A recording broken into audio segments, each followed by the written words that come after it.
All right. Good morning, everyone. I think I'm going to get a few minutes, about a 5 minute head start here.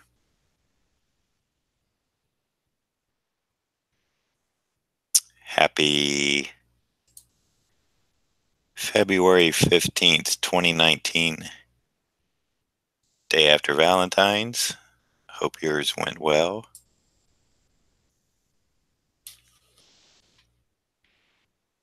Uh, Mine could have went better.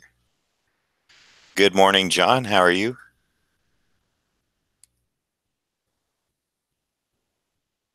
My florist made a mistake on my flowers, and then when they tried to correct it, it turned into something less than desirable on excuse me, on at least my end. But I think in the end it turned out okay. The other problem was we're having race weeks and all the restaurants are out by the racetrack, and I had forgot that totally in my my tired stupor.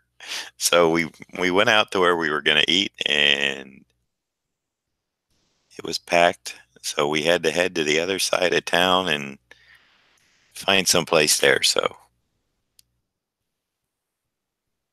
oh yeah, same problem with flowers. They got your order wrong.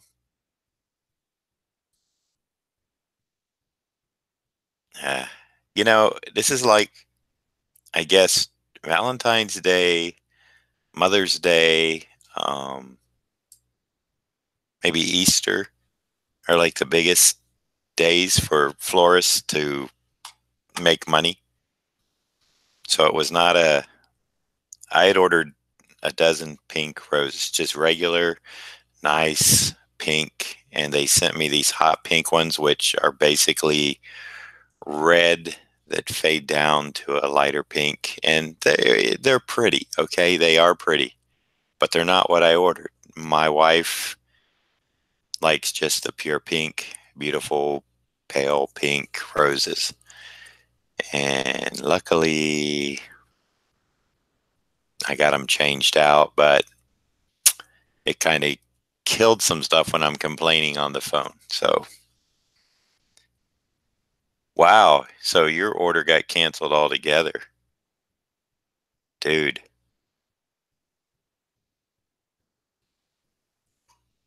Well, I I don't know. Um, you would think that would be something they would not want to do. That's something they would try to make right. They were telling me too that, oh, we could get you the correct roses today, and I said, well, that kind of defeats the purpose because I went in Monday and I was even talking to the girl behind the counter, and you know, I told her I was happy that I didn't put it off to the last minute, and she said, oh, you're fine. You're going to get exactly what you ordered. Little to my dismay. Yeah, no, I hear you, man. I had a hard enough problem as it was explaining that. Well, I actually let her make the decision if she wanted to keep the ones that were delivered, or because when I called, I hadn't seen the roses yet. She hadn't seen them, but when I did see them, I had to call back, and it wasn't that it wasn't. They were beautiful, but it was just not what I ordered. So, well, let's not dwell on that. It doesn't do any good, either one of us right now. So today I'm going to be doing the Scarlet Spider, which is here, which is another hooded version, I guess, of Spider-Man. No color in here, but he's got just a red mask, no webbing, big white eyes, and a blue hoodie. So gonna be working that up. Gonna be doing a Wolverine, I think, and a Red Skull. Good morning, AG. Just uh just talking about the foul ups yesterday. The dinner was another thing. That was my I forget all about race weeks and that all the restaurants are out there by the racetrack. And so I go there and I see the guy wanting to know if we're parking for the race or what. And I said, no, I'm going to eat. And he said, well, good luck. And I was like, oh boy. So we went from one side of the town to the other. Uh, a local seafood restaurant we were going to was so busy they were valet parking. That's the first time I ever saw that. So we wound up hitting a new Mexican restaurant that I had not heard of before, which actually turned out to be fairly nice. So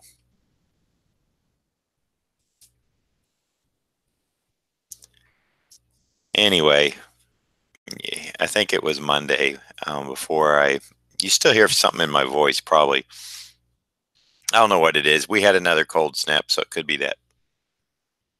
But anyway, like I said, let's get the drawing done. So I started sketching out the Scarlet Spider, and I'll get to the inking on that. I'm gonna, since it's been a while, it feels like forever since I've streamed, even though I think it was just Monday when I did that sketch cover. I'm gonna go ahead and see if I can't get a Wolverine sketched out here. Bad thing about these little pads is they got this glue up top, and sometimes it's best to leave it. You try to remove it and you damage the paper. Although I should be able to get that off. Sometimes it just comes off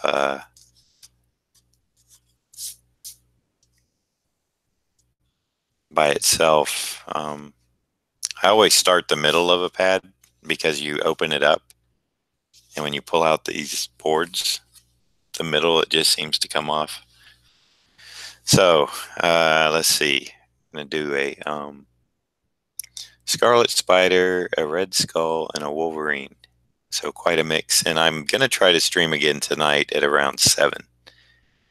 So hopefully I'll get these done and we'll be able to come back and get the other ones moving.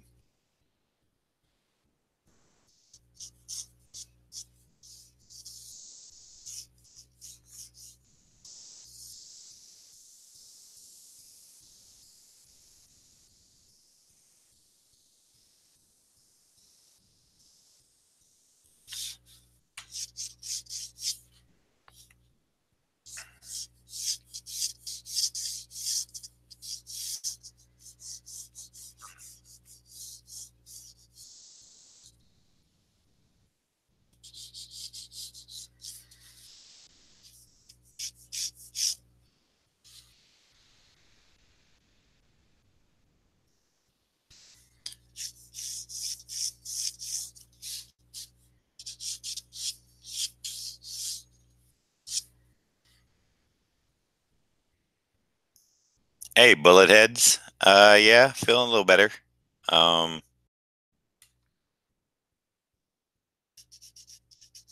think the cold snap that we had here, it was back in the 50s again in Daytona Beach. I don't know. Maybe I told Ron maybe I have narcolepsy. Maybe I've got narcolepsy. No, I, I usually, it's really funny because I mentioned this sometime earlier when I was streaming about allergies and not getting them and being lucky. And I did have them one year and I felt bad because I never knew how bad they were until I had one for about 2 weeks, and how I couldn't keep my eyes open, and how some people go through it like daily, no matter what, and they're on medication for it. And, you know, it it still tends to leave them somewhat drowsy all the time. Hey, Jerome, good morning or good evening to you, sir.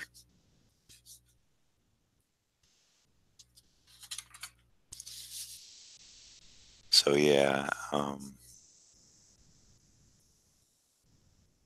kind of knocked me out this week, which was not good because Monday I was feeling great. If you review the stream that I did Monday, inking the Spider-Man cover, things were going good. Although I think it was Monday night, I started feeling a scratchy throat and a little congestion, and there was no way well, I can't say no way, but it was pretty much my feeling that there was no way I had a cold, and I still don't think it's a cold. I think it's a pollen or whatever is in the air problem. I think I'm finally beginning to develop some areas of problem in that, which does not thrill me.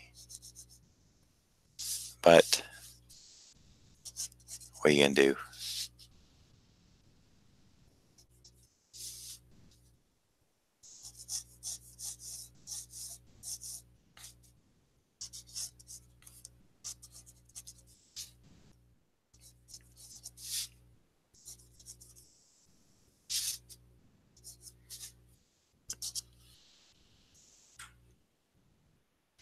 Yes, Jerome, 213, I believe. So that's that's uh that's a good number. Um, still hoping, still hoping that by the end of this month could be up to 225. So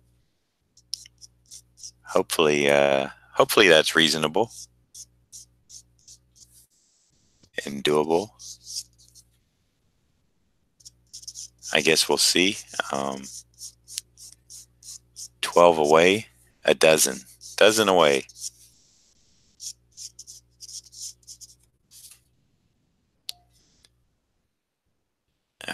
Yeah, and we got President's Day Monday here in the States, so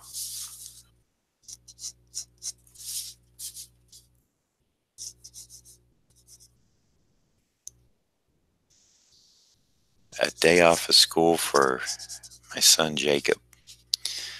I know he's loving that idea.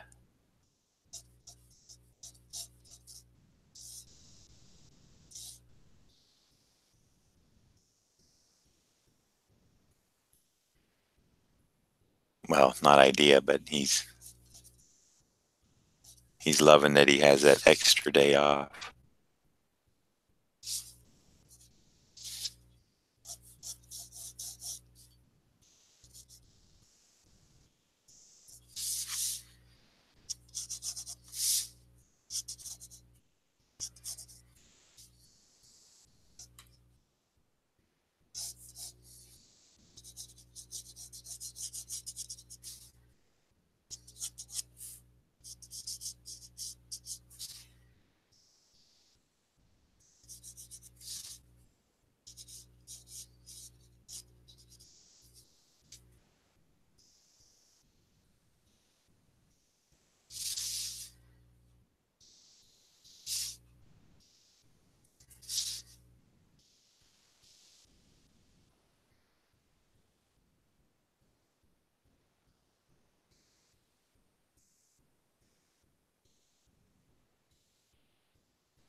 Hey, Sean, how you doing? You're doing great, buddy. I appreciate you.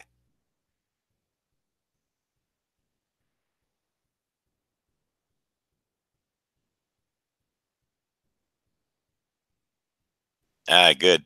Bullet. Yeah, your real name was Ken, right? If I remember correctly.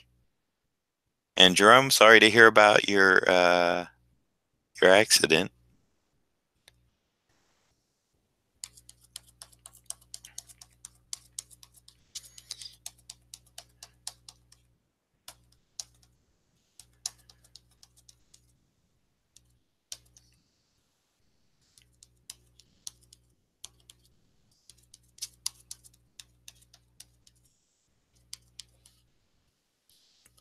Okay. Well, did you get those little frames like I showed on one of the streams, or you know what some people have been doing is putting them up on Twitter. When they get them, they've been taking a shot of it in their hand, and I kind of enjoy that. That's really cool. Mm. What did you break, Jerome, if I can ask?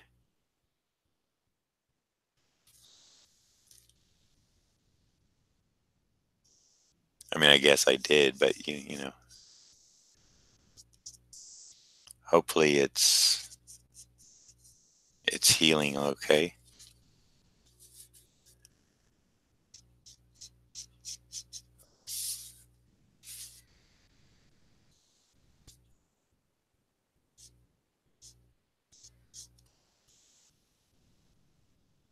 Ah, wrist motorcycle accident. Yeah.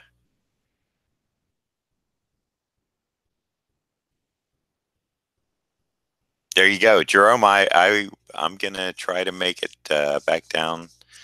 Uh, I was saying earlier to my office tonight at 7 Eastern time here in the U.S. to do three more, 2 to 3 more of these sketches.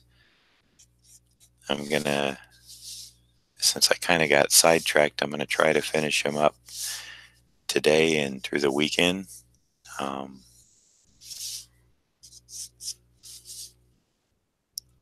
I will.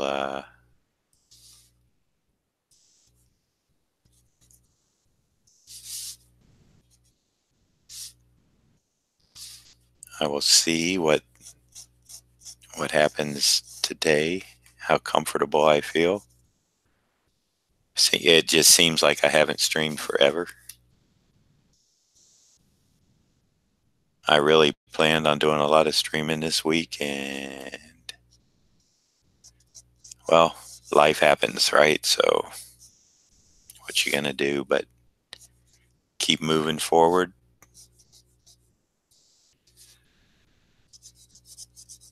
But you do have to know when to take that break. And my body kind of told me to rest.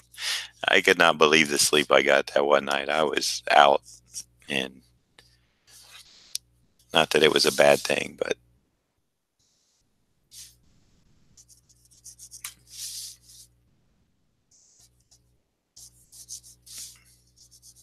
it was very odd.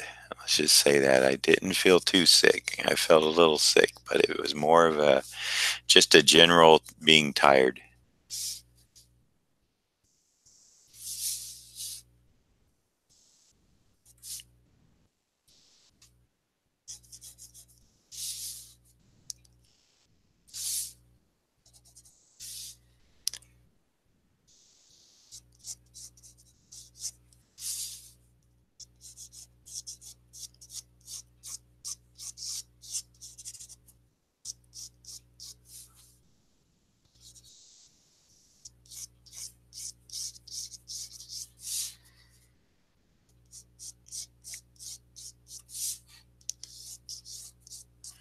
All right, let's see. How am I going to get Artie here? I think I'm going to let Wolverine's this side go into the darkness, into the shadows.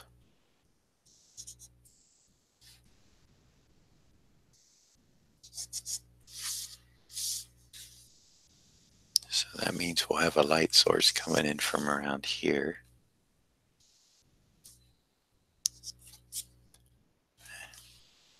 That looks like a hair up there. So kind of get rid of it.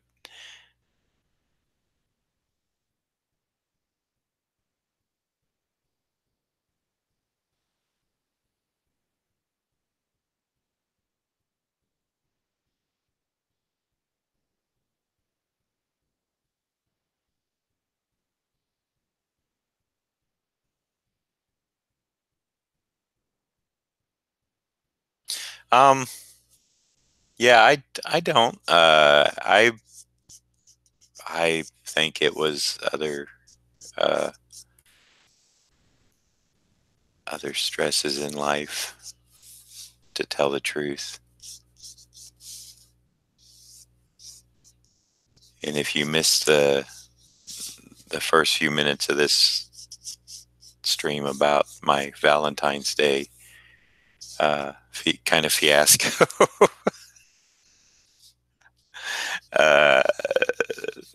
that was, boy, that that did not make me happy at all. I guess it turned out okay because my wife, very well, it wasn't my fault, so I I can't be blamed. I'm innocent, but it just, it was not good timing for me. But the other John in the room, spelled Jon, he maybe had a worse go of it than I did. But nothing I could do about that then or now, really. So time to move on. Time to move on, I say, and get some art going. Sean, I really like that picture on Twitter you have with the crayons with the sketch covers for Tom King to do some sketch ops. Very cool, man. In fact, I got to get my son some of those. Were those the Crayola markers? I got to get him some of those. He had some before, and he used some the other day, and he's ready for a new pack. All right, so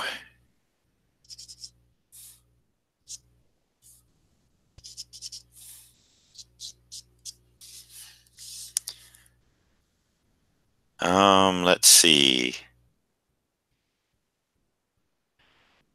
Since I'm gonna get to the Red Skull, I hope, on this stream, I'm not gonna do 2 cigars. So Wolverine, usually I put a stogie in, but I think I'll leave it out this time.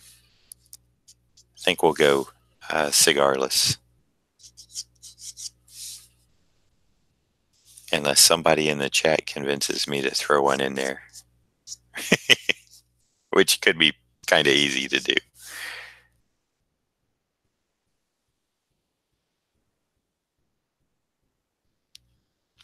Just the crayons.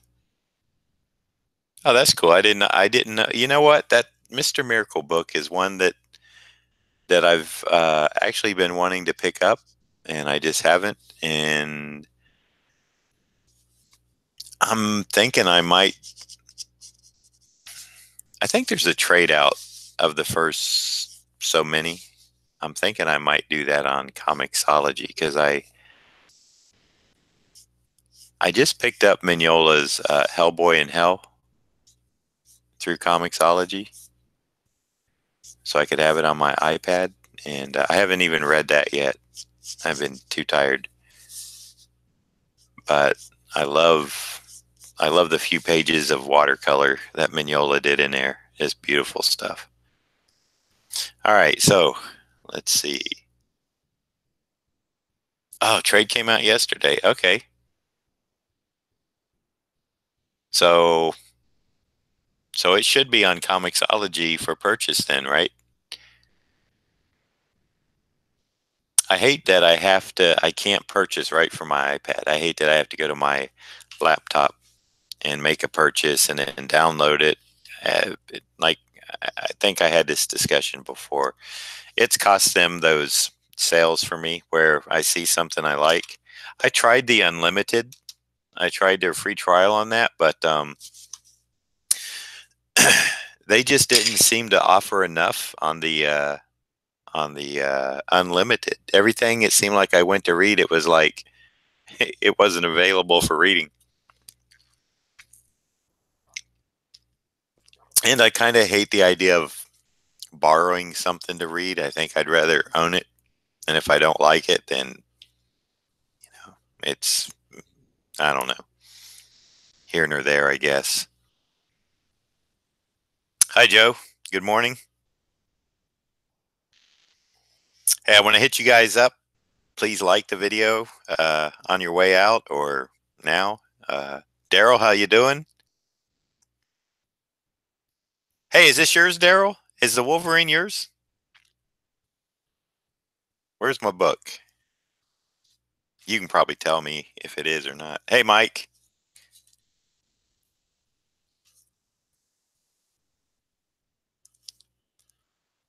Let's see. Yep.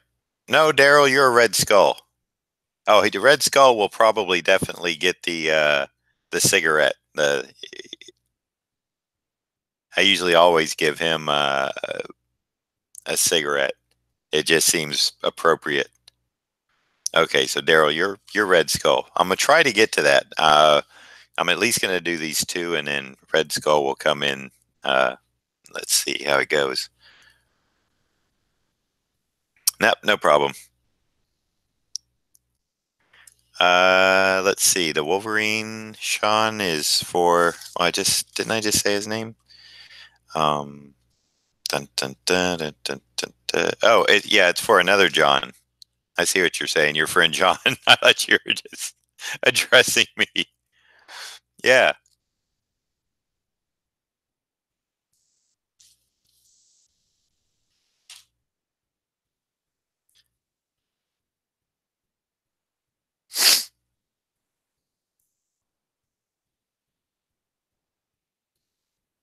Um, I have.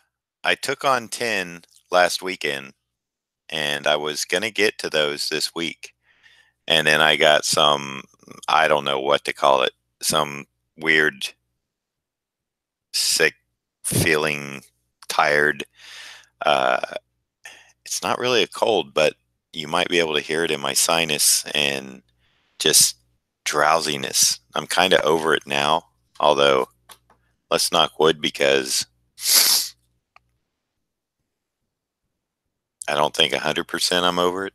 Uh, so anyway, yeah, I've got 10, and I'm gonna try to do those this afternoon. I'm gonna try to get back here around 7 tonight. Do two or three more, and then do the other ones over the weekend. And then I'll open up more spots depending on how I feel next week. So this is the Scarlet Spider that I penciled out a little bit before the stream started, but kind of had to do my research on him. Another hoodie version of Spider-Man seems to be the thing.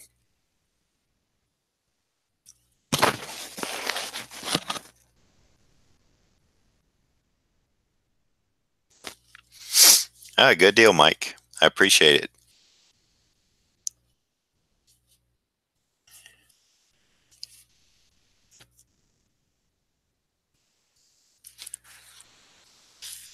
Sean, is that DC Universe subscription? That's like Marvel. I mean, I think DC and Marvel both have their own subscription where you can just,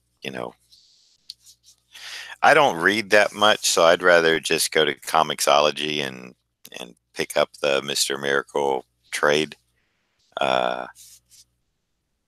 if it's available on Comixology. Yeah, really? Okay, Mike. Now I'm interested. Marvel Unlimited. How far back does it go?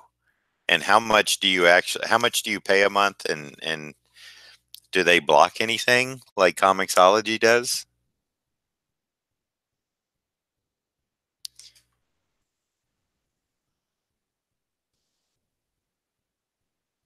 I mean, I pay for a Netflix subscription that I probably don't even watch a movie a month on it.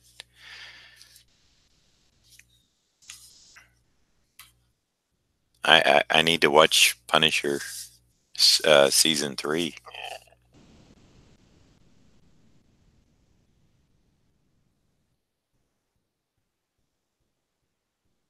Well, actually, I need not season. I need to watch Daredevil season 3 and then watch Punisher season 2.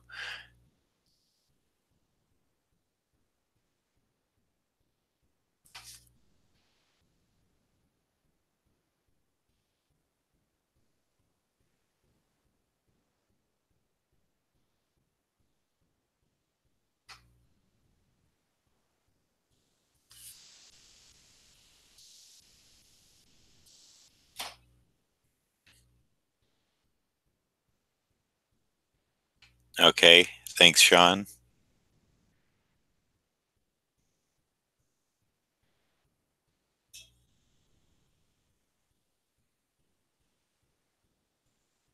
Hmm.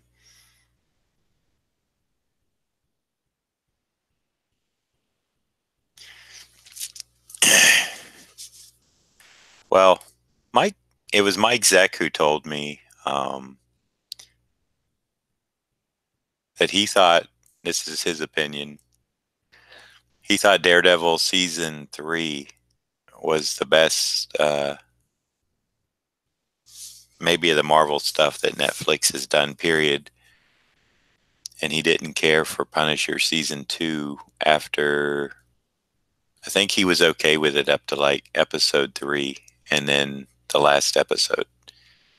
He said everything in between was pretty much for him, at least, not not up to snuff. So I don't know. He told me he basically just said I could watch the first 3 and then watch the finale.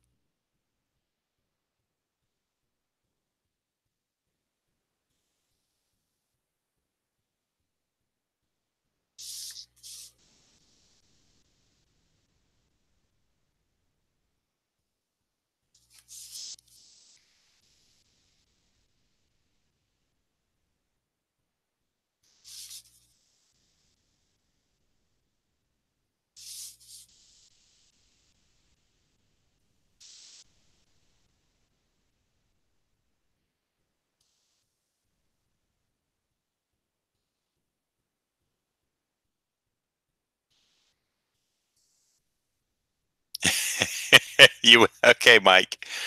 Good luck to you, Mike to Mike.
Well, so I do hope that everyone had a good Valentine's Day.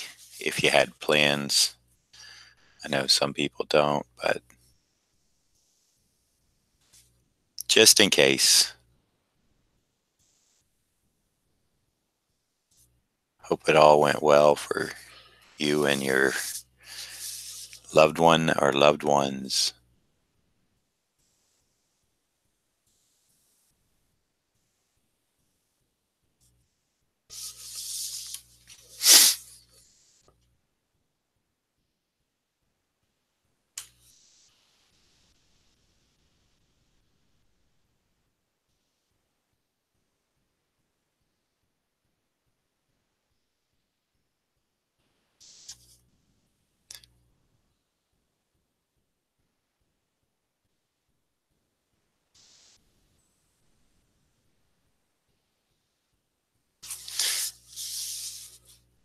Now, I want you guys, and if Ashley's in here or girls, maybe Kyla. I haven't seen her in a while in the room. Uh, you all tell me, is it is it me, or does it seem like all the new Spider-Man costumes, the eyes are getting bigger and bigger? It's almost like and there's not going to be any room for anything but the eyes. Because when I looked up Scarlet Spider here, I saw some really huge eyes drawn on him. I'm toning mine down a little bit, but there were a few versions that I saw when I looked at reference that there wasn't much skull left. It was pretty much all eyes.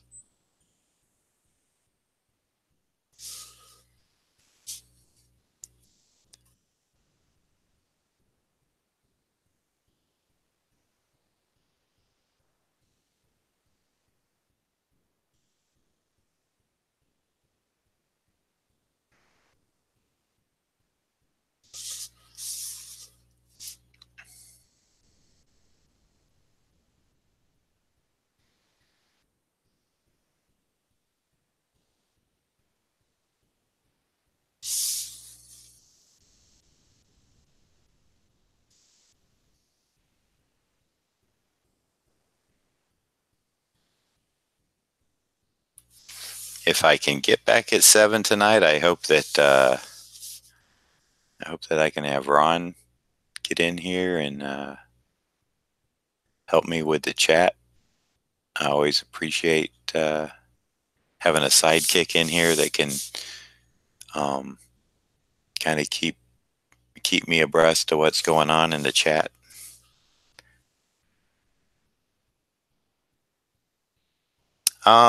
Has anyone asked me for Daredevil yet? That's a good question. I do not think so. Uh, the only thing I ever did on Daredevil was a that Wild Boy story over Jim Lee. There's Ashley. Hey, Ashley. Good morning to you.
Ken says, what character or characters do you wish somebody would ask a quick sketch of? That's a good question. Let me think on that a minute. And AG says no DD as of yet, correct? Batroc? The Leaper, yes. But no DD.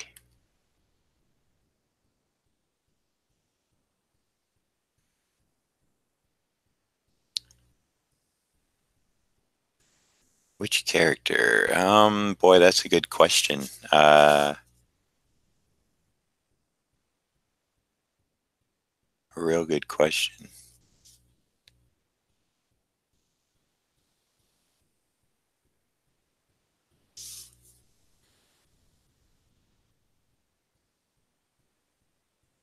Still thinking on it, so I haven't forgot it. Just kind of running stuff through my head.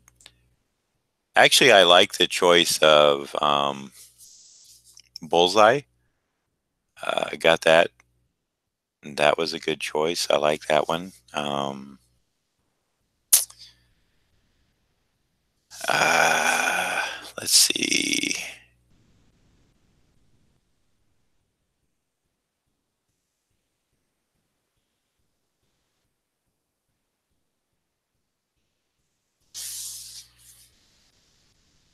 We've already established, or at least I think we have, that I don't particularly care to do Iron Man.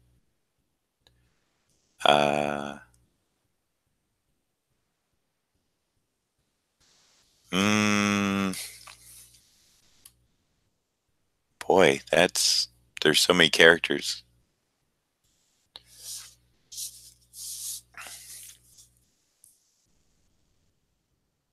I'm trying to think heroes or villains or villainess.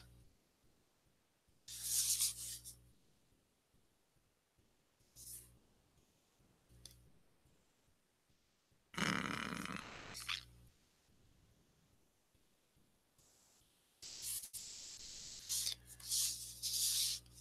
that's got me really thinking.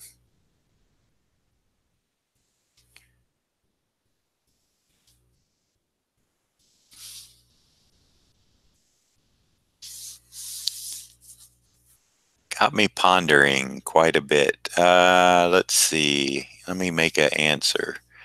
I do enjoy Kirby's Fourth World stuff. I'm not as familiar with it as I would like to be, but I love Kirby's designs. So, like Sean and I were talking about the Mr. Miracle stuff, that could be a lot of fun. Um,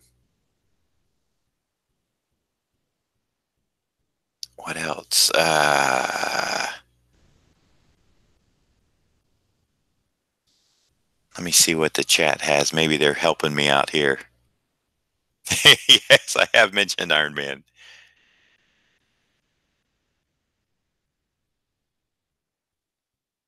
Yeah, that could work, Ken.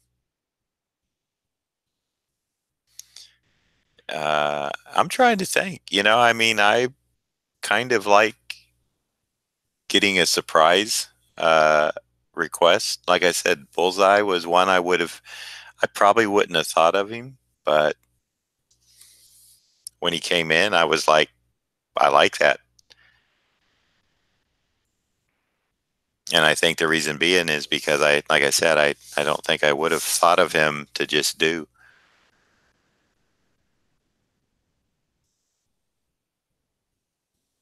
Most of the Bat villains are always fun because they lend themselves to a wide range of artistic interpretation, which is part of what I am doing here is trying to, you know, experiment with my own artwork to a degree.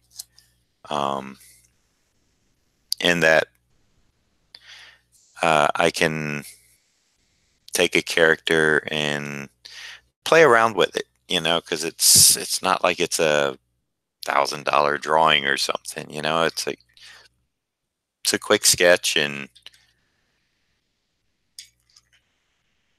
if it's not like 1,000% correct, at least it's got something going that I can experiment with, which I like, and so that's always fun.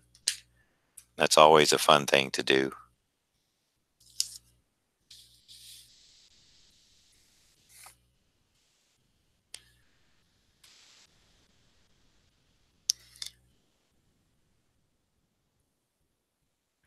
I'm just because Captain America is like my favorite character. I'm just trying to think, uh, of all of his villains. Although he's got some that are not the easiest or not the most exciting, I guess, either to draw. Like that big that big redheaded guy, Dr. Faust or whatever. I mean, that would be kind of a boring character because he doesn't really have a costume except a suit. You know what I mean? Like that type of stuff.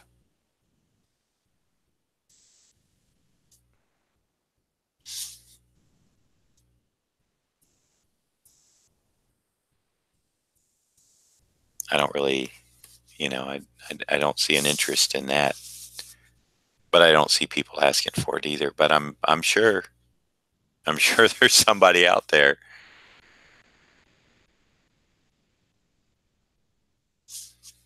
that might have a collection of him, or somebody that's just collecting like all the villains of one character. Something I've done jam sketches at conventions where they'll have like all the various on a board, all the various villains of one hero or something.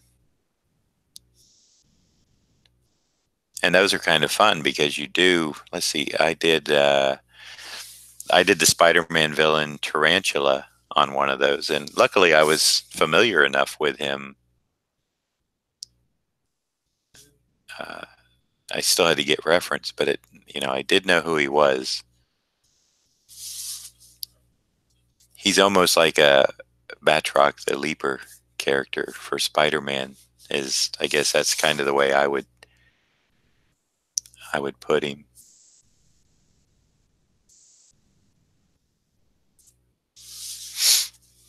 If that makes sense. I mean, he's kind of another leaper, jujitsu or karate type guy with the jump moves, and he's also got the mustache. Favorite style cap?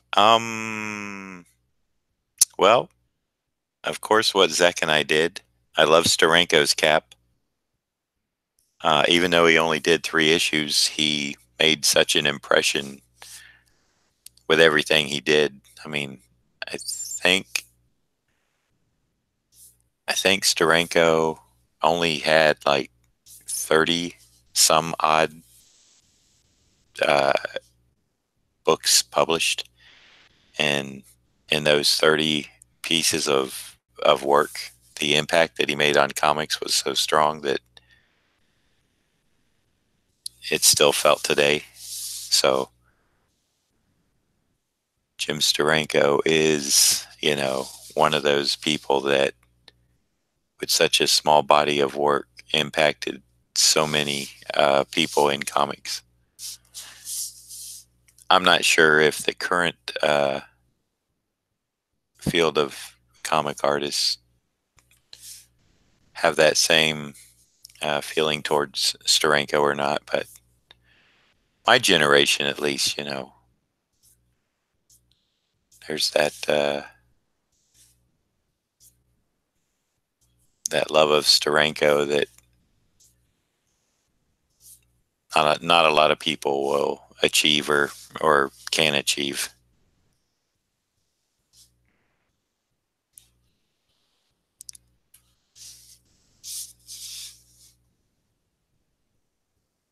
I really liked Speaking of Cap, I I'm a big fan of Chris Somney, uh, who did up to Captain America 700, I think.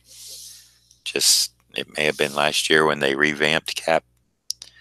I really enjoy. He's over at DC now. Um, I will speculate he's working on a Batman title. I don't know that for a fact, but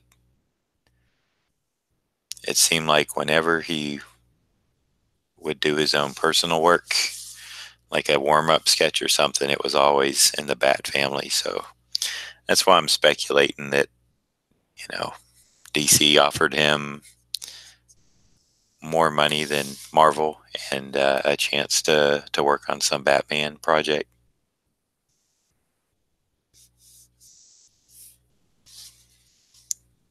And I think that would be a fairly safe bet that I could make, even though, like I said, I really don't know.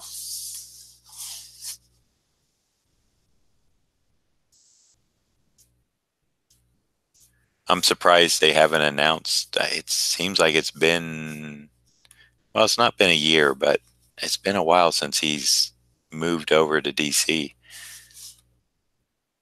And I know he's done some variant covers, like the one that he's shown for Shazam.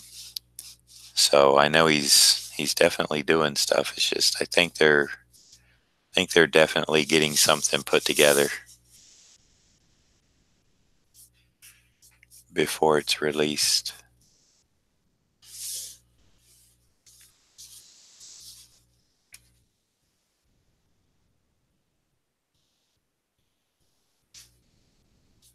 But I really like the proportions he gave Cap. Very classic body type, and the expressions. He's really good at doing expressions, and he just was a good fit for Cap. And Daredevil, he did a really nice run on Daredevil. And anything he does is he's one of those guys that I haven't seen do a bad job yet.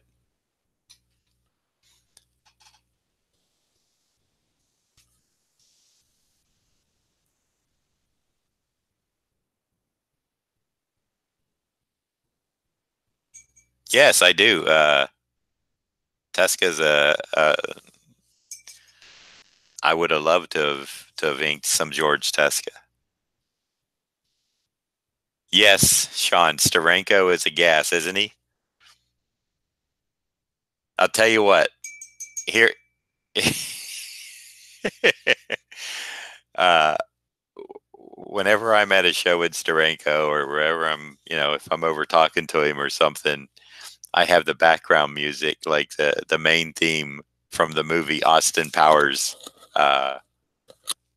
running through my mind as a soundtrack. That da da da da na na na na. You know the one. I'm not doing a good job, but it's that real high pitched, like uh, swanky, yeah, baby. So Jim kind of has that Austin Powers effect on me. Like, yeah, everything's groovy, and he's so there, man. I love that guy. Let's see. Okay, I'm glad you like Chris Omni too.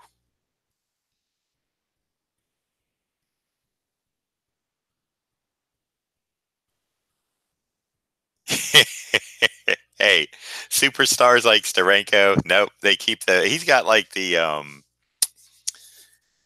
yellow gold colored sunglasses, I think, right? He hasn't got the rose ones. But I know what you mean. Yeah, he always but I do like the way Jim always stands. He's always I've seen him sit a few times, but man, his energy level is like fantastic. And I really think that he's just great. I mean, you got to admit he's a wonderful guy. Uh, he really puts on a show, and I say that with a lot of love. No pictures, baby. Not without the ladies. Yes, he does. He takes his time. He knows how to interact with people very well, which is one of those things that I think his not just being in comics his whole life. He's definitely, I would say, not an introvert, which, as some of you all know, a lot of creative people seem to be. I think he's wonderful. I really do. Uh, I just love the guy. When I met him uh, at Heroes Con about 2 years ago for the first time, I actually wanted to. He was kind of behind me. Uh, I talked to David Spurlock and I said, I'd like to meet Jim. And so he came over and got me later in the show. He said, hey, I talked to Jim. Come on over and talk to him real quick. So he went behind the tables and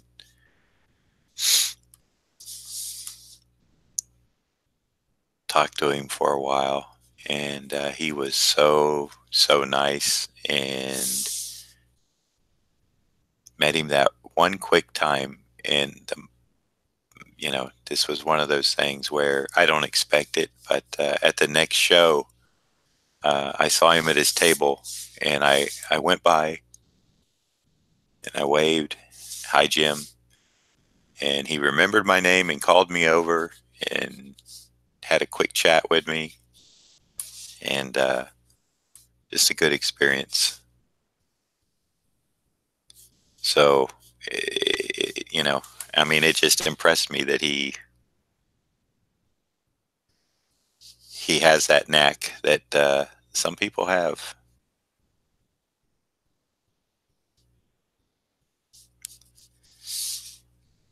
But like I said, uh, I hear Austin Powers playing in the background. And I don't mean that as an insult. I mean it is like, it's that kind of everything's groovy, and just, it just feels good when you're around him. Kind of like, well, I guess Austin Powers, it depends on how you feel about that. But for me, at least, that's what I'm getting.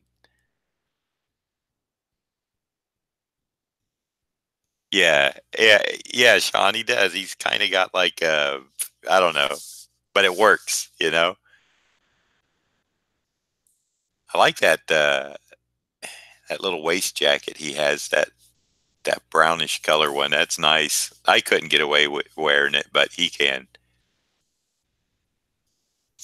He is quite the character. If you ever get a chance to meet him, please do. Listen to his stories, enjoy them, enjoy his stories. And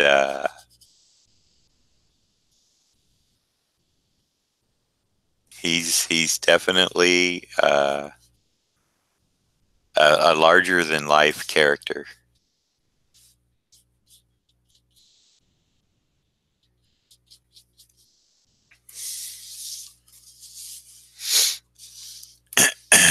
Okay.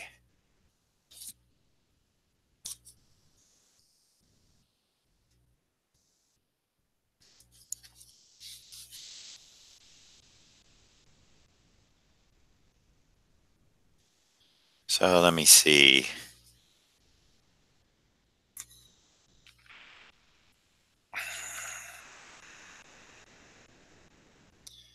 I'm thinking I might need to bring this shadow down a bit more. Might be a little too bright in there.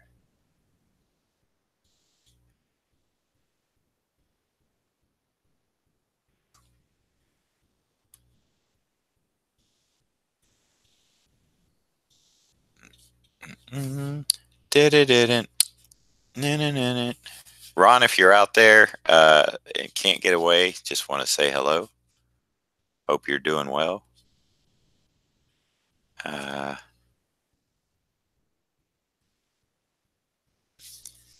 Maybe you'll be able to pop in if you are running around today.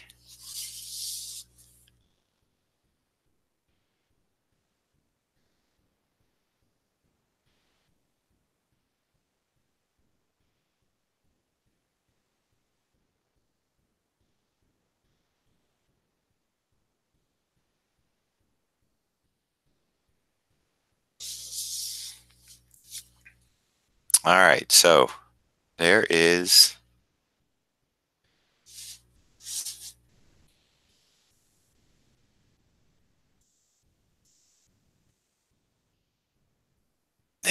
Scarlet Spider, another hooded Spider-Man costume. Okay, I've kind of had enough of the hooded Spider-Man.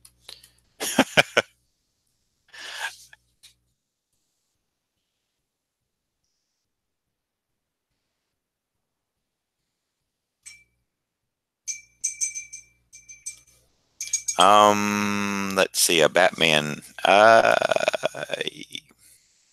That may have been done last year. You may have just seen it now.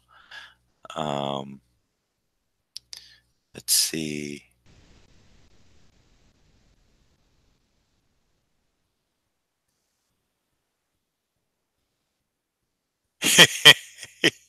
That's right, Mike.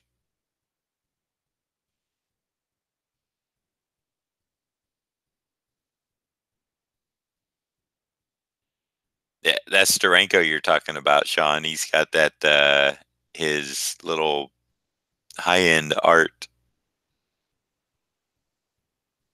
Oh, those. Okay. The little, yeah, those are cool. And he just does them on a backing board, I believe. Um, is it the Batman that I'm working on one of my YouTube streams maybe that you saw? Because I actually just sent it to, that's for a friend of mine up in Jacksonville, Florida, and I'm embarrassed because I didn't get it sent to him until I think he received it Tuesday. I had it done and it just sat over there, and mailing used to be very, and it still kind of is. The worst part I hate is the wrapping and the mailing. It really bores me. But it has to get done. Okay, so uh, number one today, Scarlet Scorpion. I uh, I almost feel like I should put some red in there, but then I would have to put the blue, you know, to get the real contrast. So,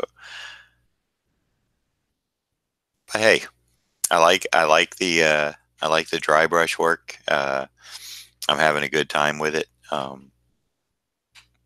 like the you know I like the overall feel, the softness of the hoodie. So I say success on this.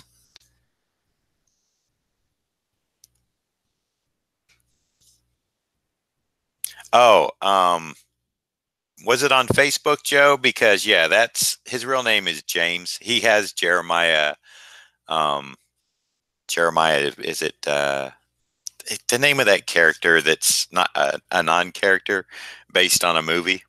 Jeremiah Johnson, maybe, or something. That's him. Well, I'm glad he got it. he he texted my friend Craig to see if Craig could tell me to send it to him, so I got it out to him, and I had sent him the scan long time ago. So yeah, that was it. Okay, random question from Mike Airing. Uh, you ever ink anything for Larry Hama or work with him? Yes. I never, I never inked anything over Larry, but I did work with him he was my editor when I inked the Nom. So I do know Larry. I worked with him when I did the Nam, and he was the editor also of GI Joe when Mike Zeck and I were doing the GI Joe covers for him. Larry's a very good guy. A lot of fun.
Uh, okay, Joe. I will check you later. Do I want to ink something that Larry drew? Well, I know it's probably one of his convention sketches. Who'd you get?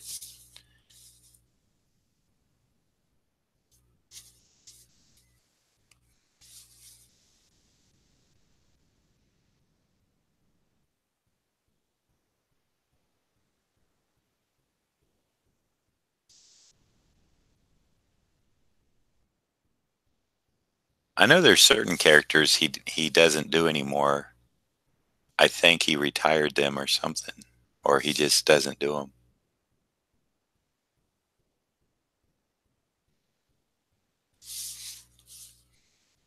Cobra Commander. Oh, I thought that was one he quit doing.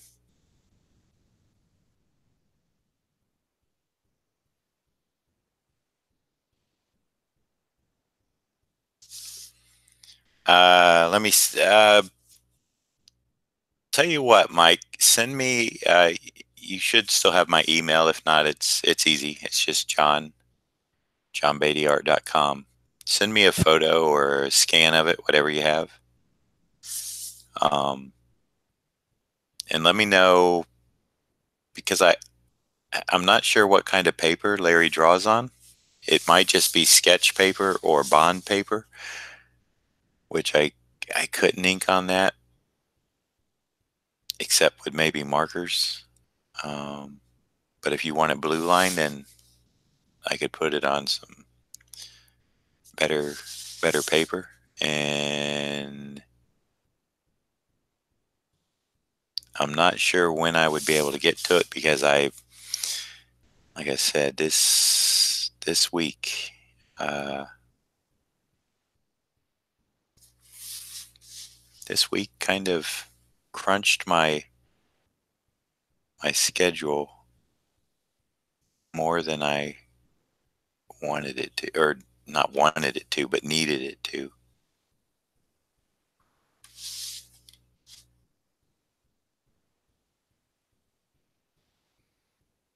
But it's something that can be, if you send it now, I can take a look at it. I'm not sure how Larry feels about those things being inked. Well, I don't want to call them those things, about his sketches being inked though.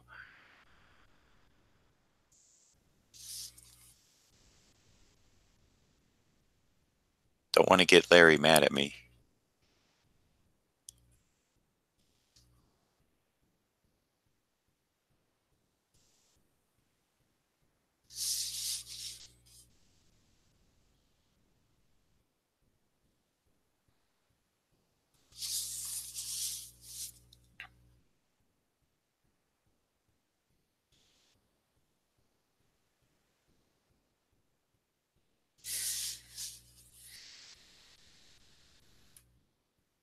All right. Yeah.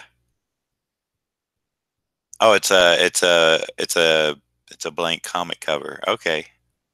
So that means you'd have to mail it here, right? Okay. All right. Yeah. Well, send me a picture or scan or whatever you have, and let me take a look at it.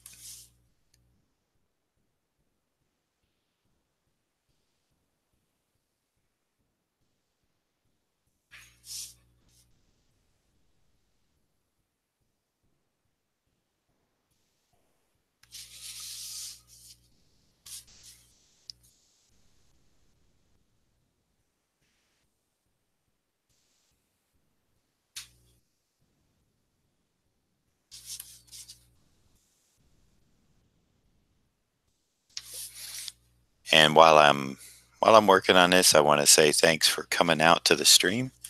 Those of you who are here, those of you who are watching it maybe later, recorded, I do appreciate the support immensely. And don't forget, it helps me if you subscribe. Little bell pop up for notifications. You should probably do that if you like to, and if you have time to watch live. It'll give you a heads up as to when I am going to go live, and then when I actually am live.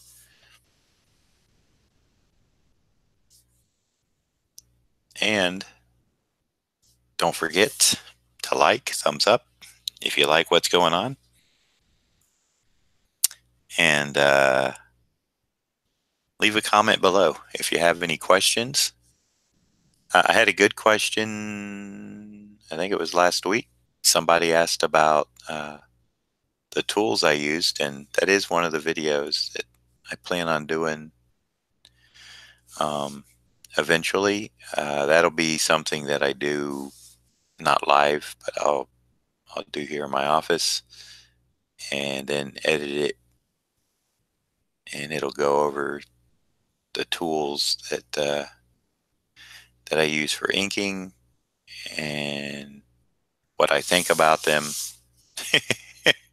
I guess if I use them, I like them, but maybe there'll be a qualifier in there that I used to use this tool, but now that I can't get it any longer, this is like my replacement tool, that type of thing. So that's why I kind of laugh at that comment that I made.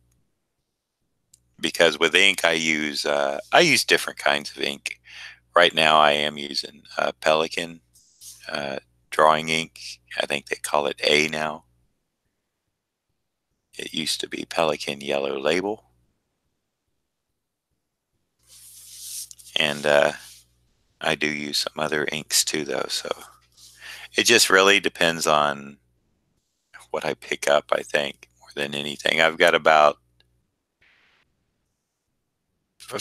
three, maybe four inks that are my go-to. I don't really um,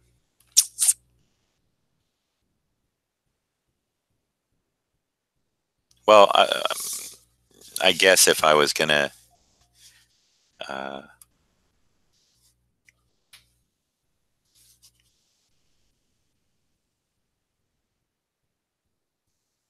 gonna do this in ink wash or something, I might use that.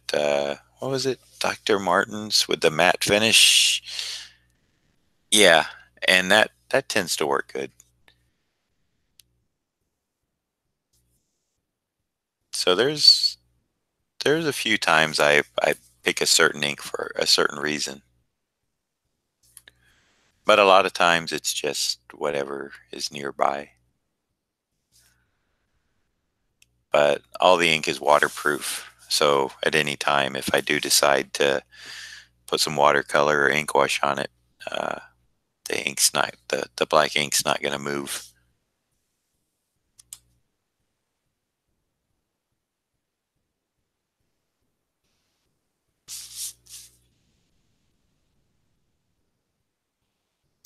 In theory, of course. Uh,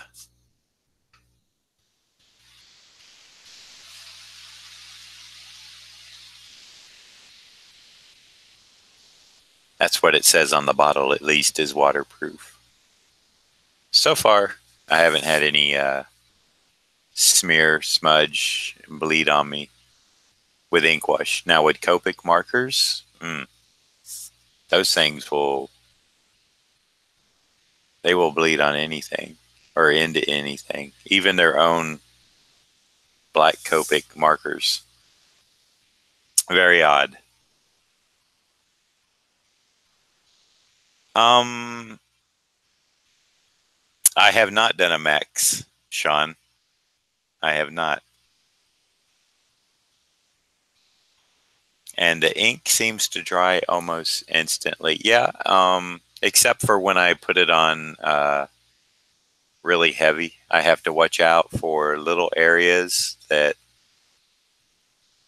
will remain a little bit wet. Now, I don't think I've had that problem so much now that I've started using Pelican again. It dries pretty quick, but the Dr. Martin stuff, I think it does take just a little bit longer.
Doctor Strange. Nobody has asked me for a Doctor Strange. Although I would say that's not strange, but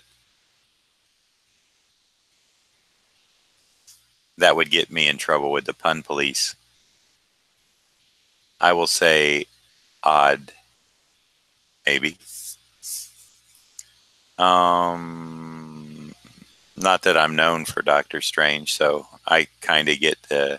But you know, someone wanting a Doctor Strange, I could see.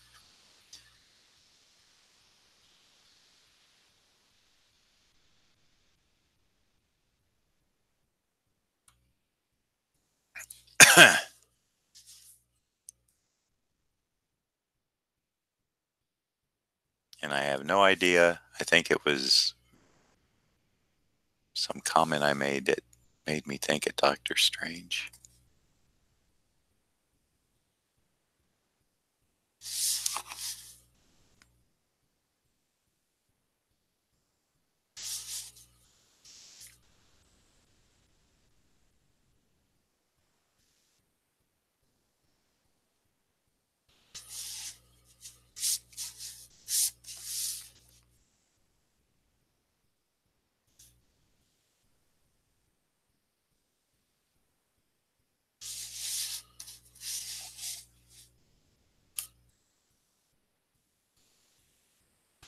I did just get some new brushes, ink, and paper in.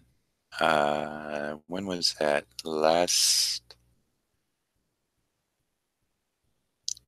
I think it was last Friday. I think I'm down to one pad of this 6x8 mixed media paper from Strathmore.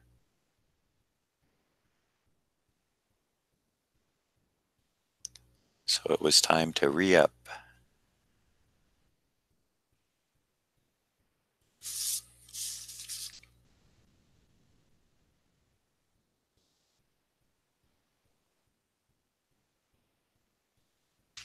Re-up the stock.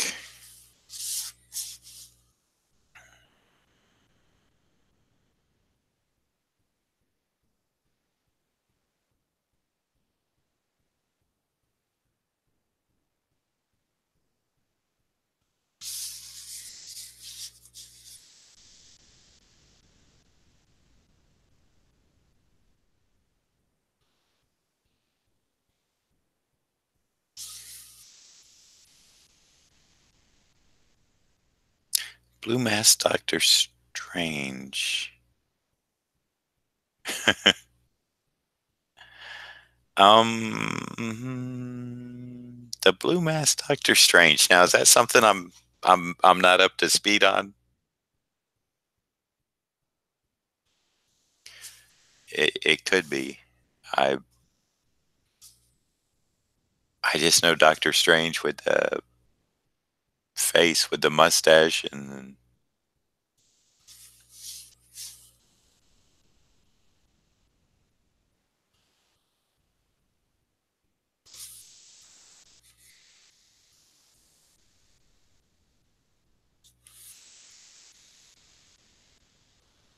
so Ken, if you can enlighten me, I would appreciate it. I think I'm missing out on something that.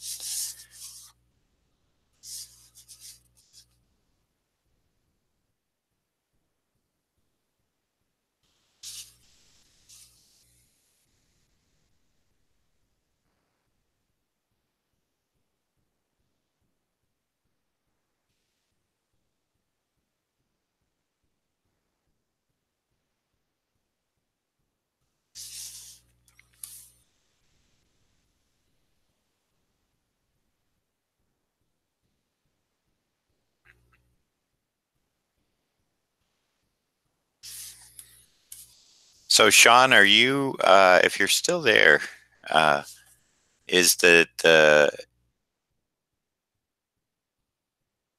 since we were talking about the Mr. Miracle thing, are you both art and story on it, or is there one that is it like a equal in your eyes? Like it's a great combination, great team working on it that pulls it off, or is it more the writing or more the art for you?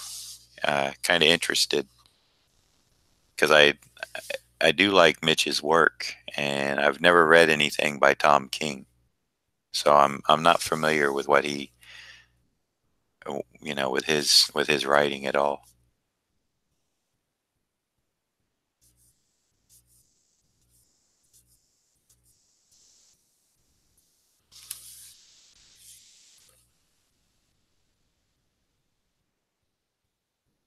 Okay, goes back to once. Oh wow. Okay,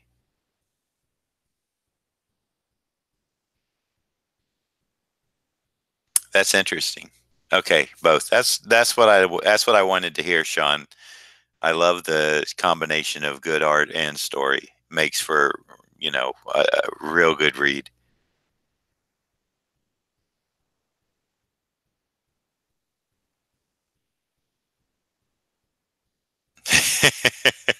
Well, good job, Mike. I appreciate that intel there.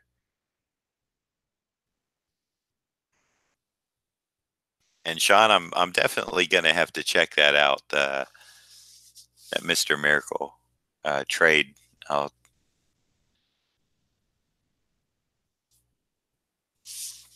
might have to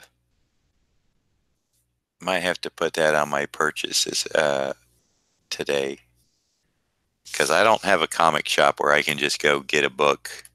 I would have to order it anyway, and I probably can't read it right away anyhow, but I could look through it real quick. I could, well, I'll see. Sometimes, believe it or not, as you well know, the digital version is maybe only a couple dollars cheaper than the printed version. That was the way it was with the Hellboy and Hell trade. It was not much more to buy the printed version, but I just wanted to download the digital. I might actually wind up getting the. It was in the whatever omnibus. I think that's how I got it because it took the whole fourth or third or whatever omnibus, and that's the way I purchased it. And eventually, I think I'm gonna wind up buying those because I'm such a Mignola fan. It was just at the time I bought it, I was kind of. I tell you, I was hoping there was more watercolor in it than there. I think it was only those 3 pages.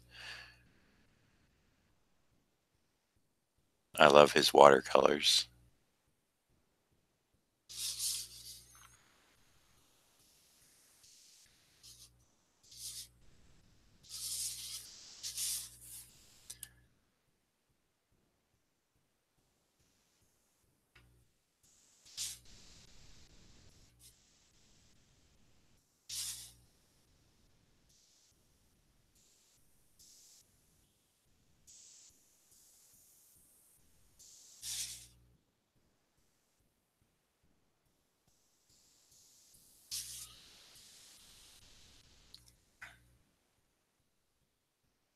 Yeah, you know what? I think I read an interview with Mitch. I can't say his last name, so I'm not going to try.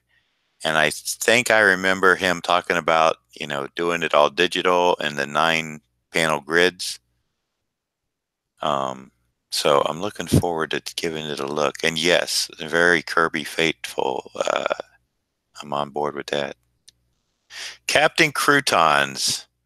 Hey, John, it's Blake. Was actually finally reading Hellboy the other day and thought of you. How are things? Things are good. And I'm going to ask Blake, Blake. I'm blanking out on Blake. I have a nephew, Blake, and that's what my mind went to. But I know Captain Croutons. Oh, okay, got it. Yeah, Office Depot, man. Gotcha.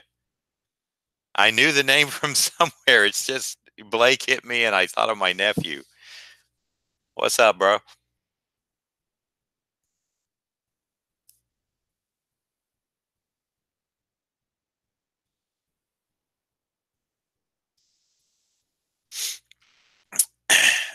Things are going well, Blake. How about you? Are you still at the store up in Norman? If you are, I might be seeing you this weekend.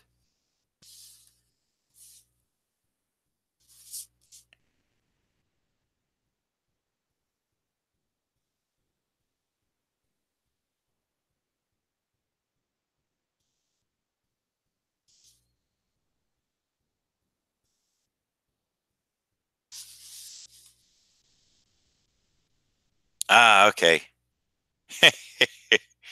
Well,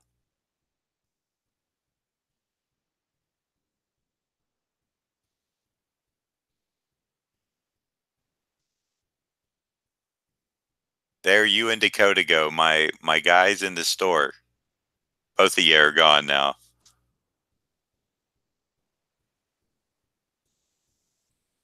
Actually, I go to the one more up on Nova now since I'm downtown and it's closer to me to run and get something. So when I was at home, it was quicker for me to come into the Ormond store.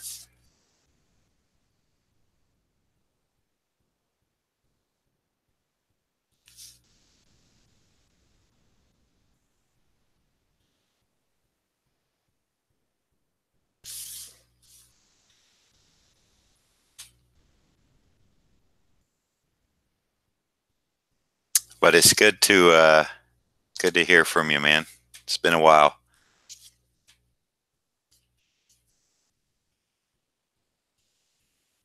Oh, okay. Well, hey, good for you.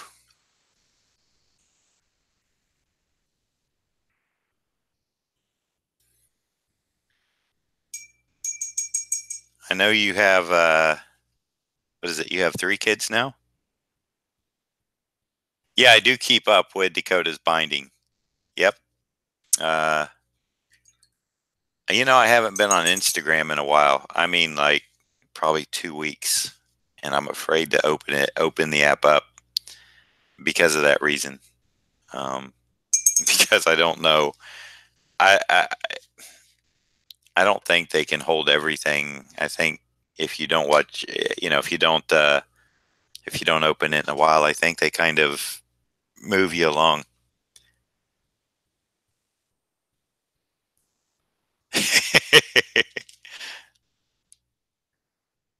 I think you're right, Mike Cross, and it, but it's not the Blue Falcon. I will tell you that it is not the Blue Falcon. So I'm actually glad you did not guess the Blue Falcon.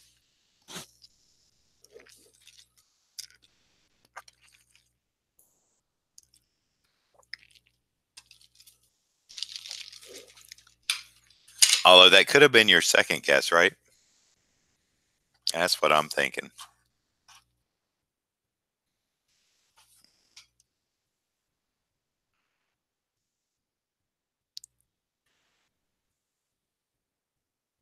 No, no claws, Johnny.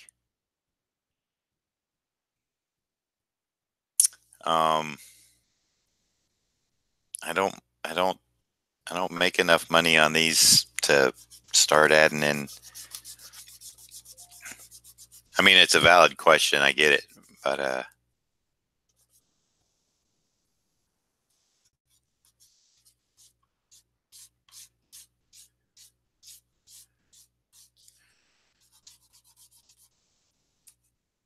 maybe I could charge more for claws. But I've already done a drawing without them, so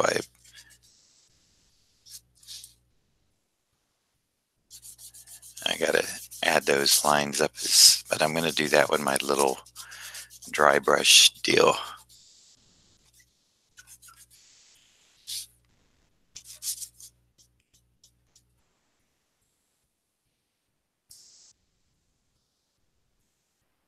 He's doing well. He's doing very well. Uh,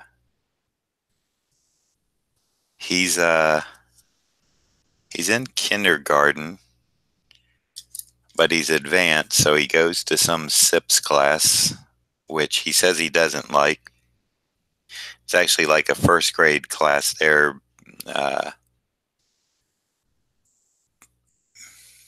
but he says he's ready for second grade, and I think he might be, to tell the truth.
Well, I'm glad you did, Blake. Um,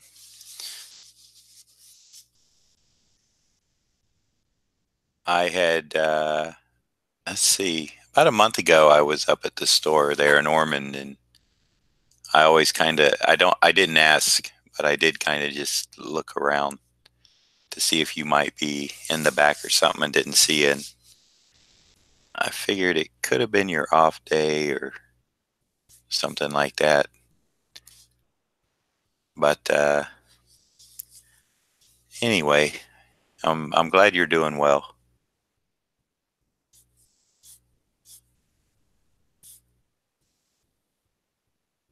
And it's good to hear from you. If you talk to Dakota, tell him I said hello. Definitely.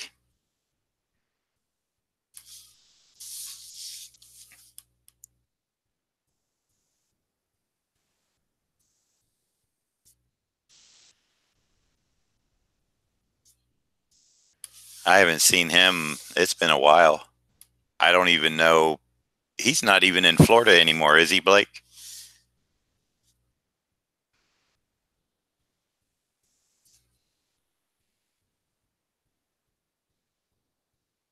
That's true, Ashley. Uh, but uh, Jacob, while he says he doesn't like it, I think he does like because he's an only kid. I think he likes the interaction with the other students.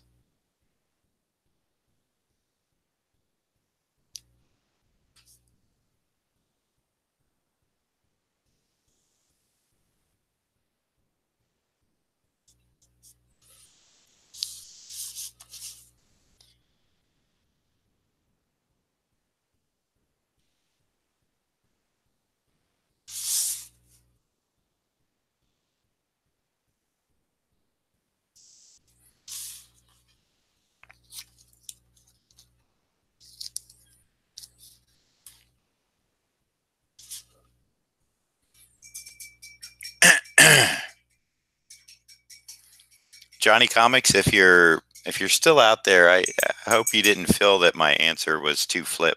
I didn't mean it to be. I was just like, giving you an honest answer that, no clause. So hopefully that came off sounding the right way as I intended it to. I know sometimes things aren't, you know,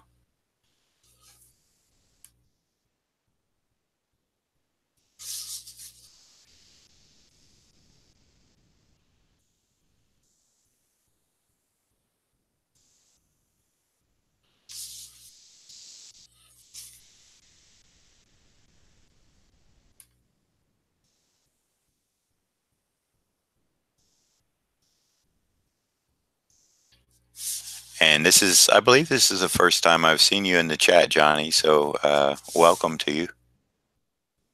Thanks for dropping by. And if you have any more questions, dude, by all means, feel free to ask.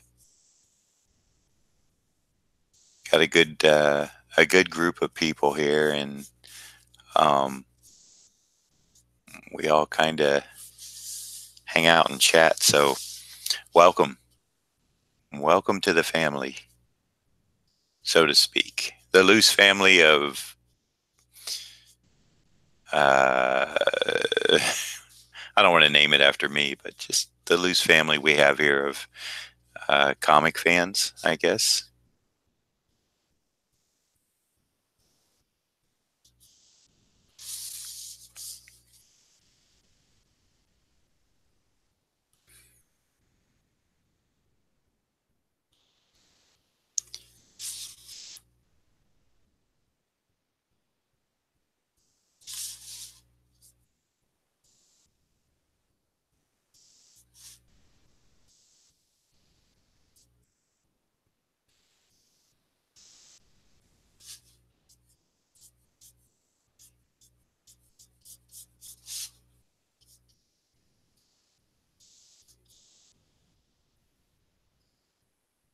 The Beatty Bunch. Yeah.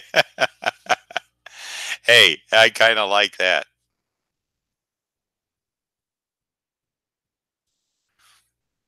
Talk about your puns, right?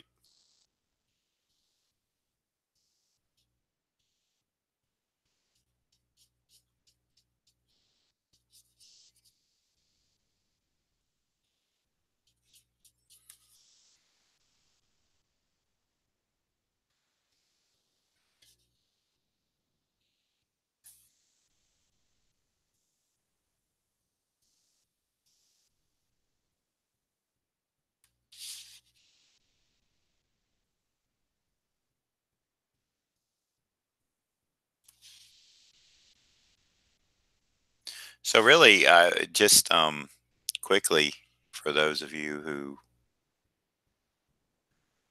maybe don't know, these are just quick head sketches.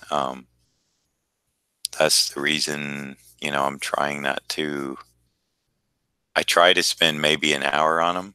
I started this stream just before, about 5 minutes before 11, and it's 11:30. So, or no, 11:30. It's Hold on. Let me go to my digital where I can see it's 12:38.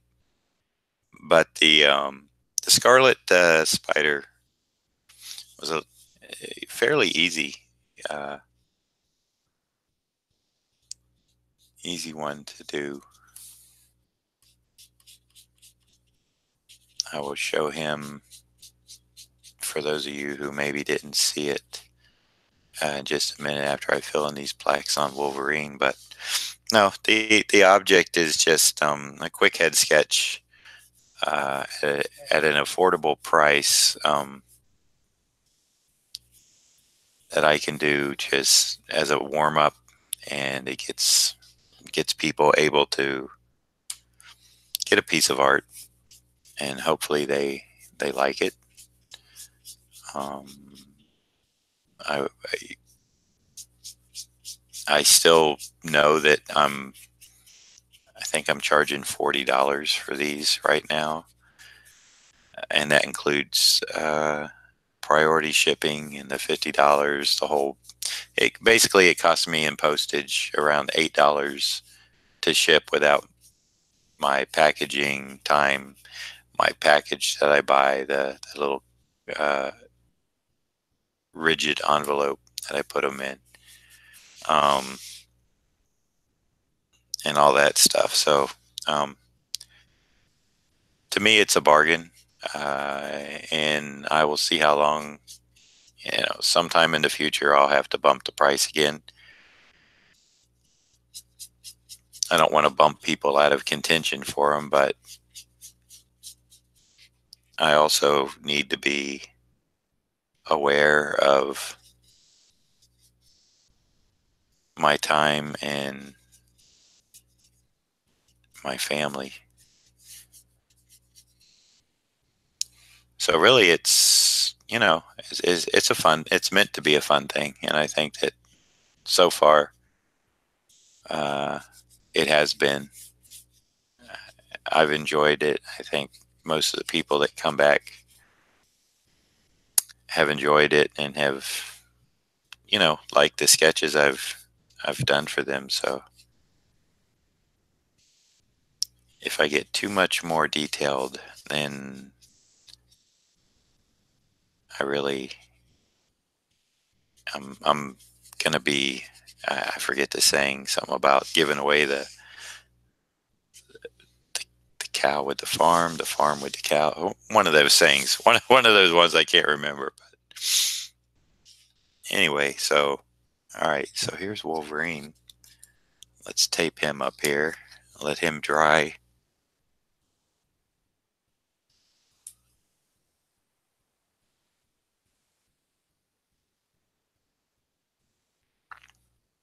Yes, Mike. That is, a lot of people have commented that one of the pluses is that even if they miss it live, they can go back and like have their you know have a stream of their sketch being done.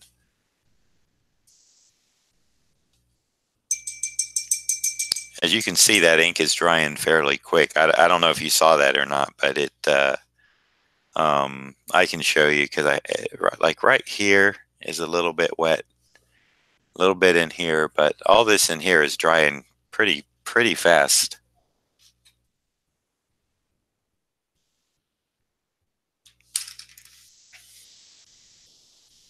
Now, I probably could have put some claws in without drawing a whole hand and a whole elaborate thing, had I thought about it, but I, I really don't think it's that necessary. I'm going to sign up here in white, and it'll look nice. It'll fill that area. But basically, for those of you that are interested, I like to work with a black and white balance. So I've got like heavy blacks over here, more light over here, although the black does cut into it.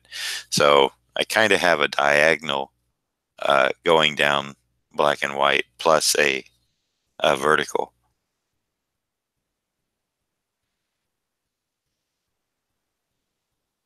Thank you, Ashley.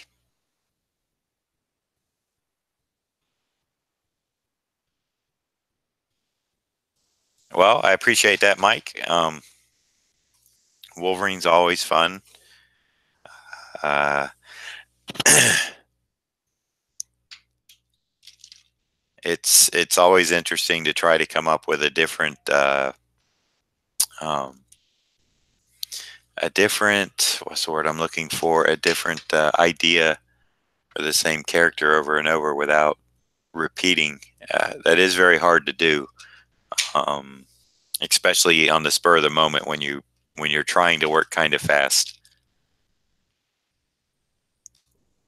and not because you're excuse me, not because you're doing something sloppy, but because you need to produce something in a certain amount of time. Like I said, I've given myself about up to an hour to do these in. So, and here is the Scarlet Spider. Even though he's not red, it's kind of like another hooded Spider-Man. Nice big eyes.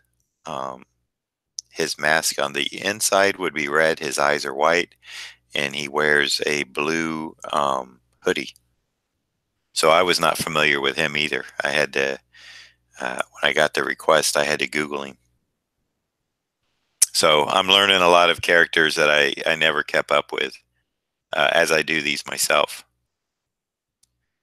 How about some splatter on the Wolverine? Let's see. I don't think he needs any splatter. I think that would just take away from it. I don't think that would add anything. I know everybody likes watching the splatter go down, right?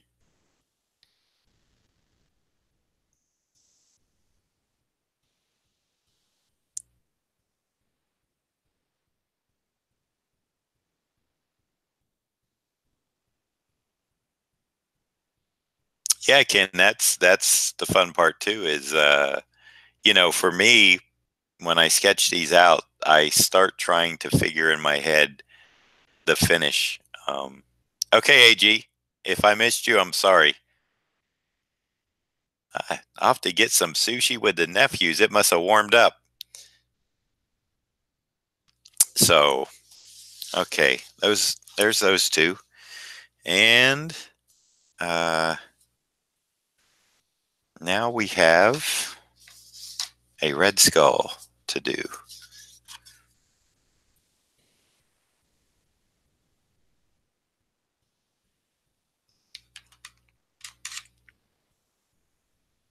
Now I'm pretty sure somebody in the room is getting this red skull.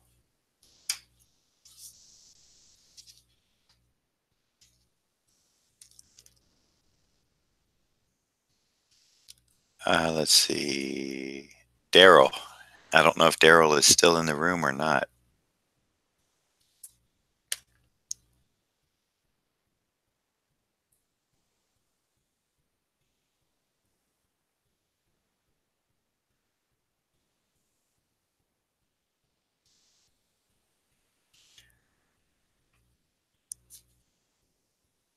Yes, there you are. Okay.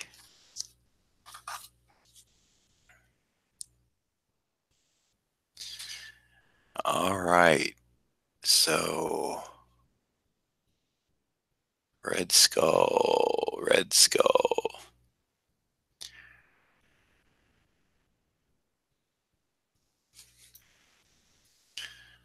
Well, uh,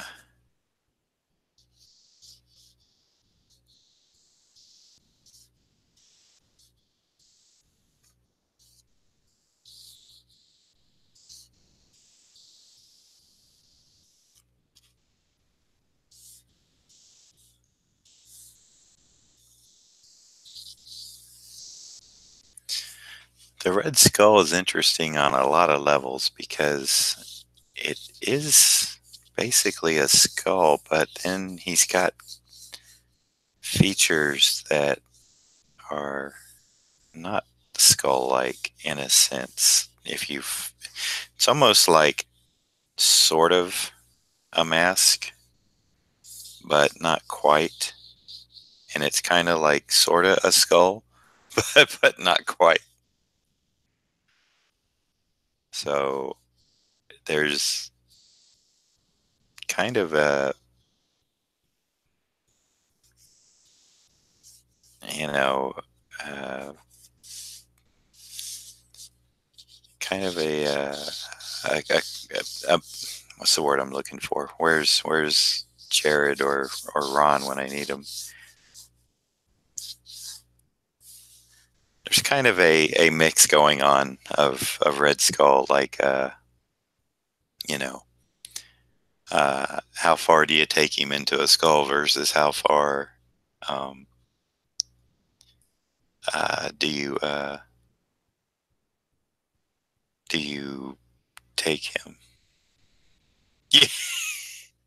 Well, it's like yeah, it's like you can give him crooked teeth and stuff, which I normally do, but he does. He's like got a mouth, Uh,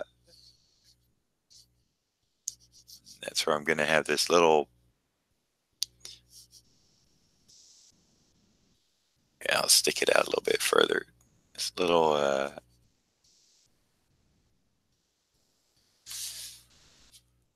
That might be a little too high. Let me get my proportions in first before I start having fun with the detail. But he's gonna have that little cigarette.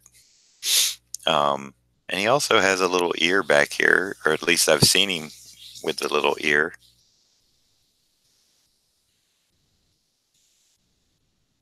So that's why I said he's kind of an in between. I can go ahead and give him this like rigid top, give him a skull cheekbone, but then when it gets into the mouth area here, suddenly, like Daryl says, he's got lips, and he's got eyes inside. It's not just empty sockets, but it's like you know I'll go ahead and draw the eyeball in and make it a little bit easier for me.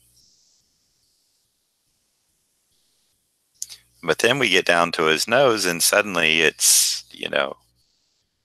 more like a skull-shaped nose. You know, it it's not like it's it's really like a couple of holes. But if I'm correct, they kind of connect. It's almost like it really almost is like he's wearing a mask to a degree.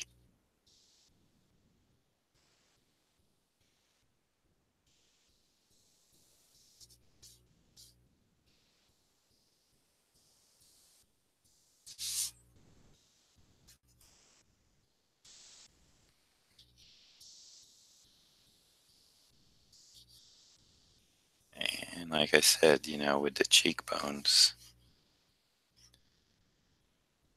they can be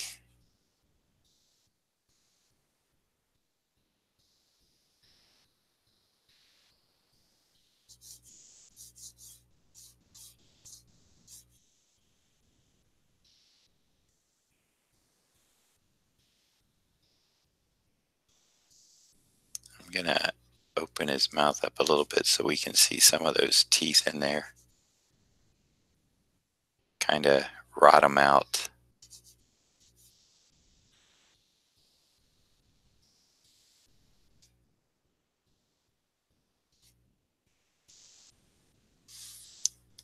And let's see. We'll give him not really an eyebrow, but this is part of the bone that, again, it kind of, you want to make it movable so it can show expression. Let's see, which way do I want his eye looking? I kind of want him looking back at us. Yes, exactly. That's exactly right, Ken. It's like a light mask over a bony type guy.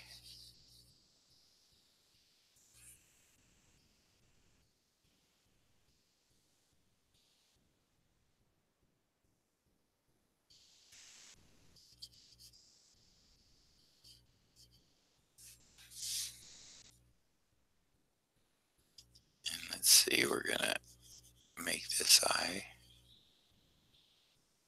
This one will be inset a little bit on this side because he's looking back at us.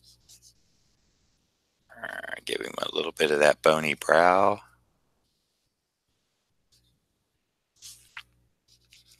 This, I think, needs to come higher.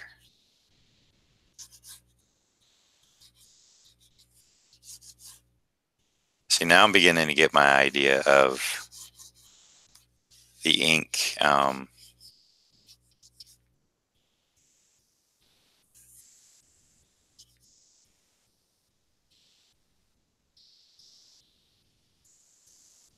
I'll just leave that to when I start inking.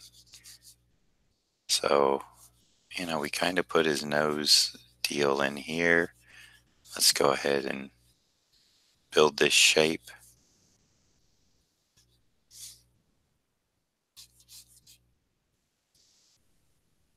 And let's see, there we go.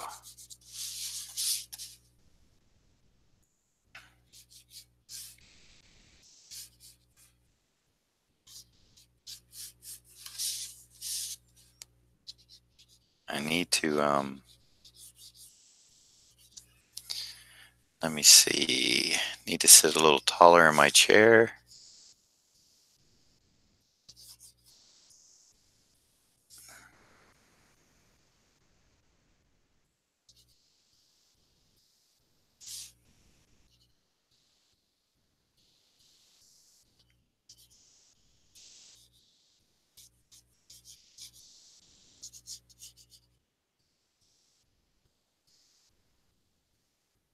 And indicate.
Okay. And I want just something, I usually just, on his collar, I usually just put a square. I don't put any other type of decoration on it because I don't want it to look too much more. Don't want to get in trouble with anybody of it being too too realistic. And I know people can read a lot into stuff that you had no intent to begin with. So, all right. So let's see. How are we gonna?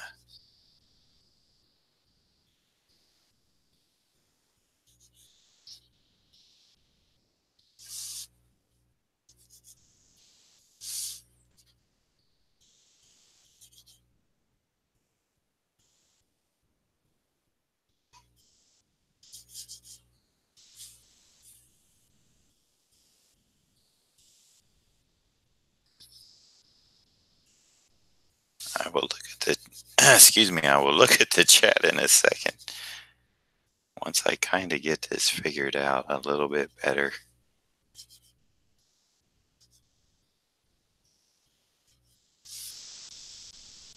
I think this is going to have to be a little.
Okay. Hey, Dr. Kaz.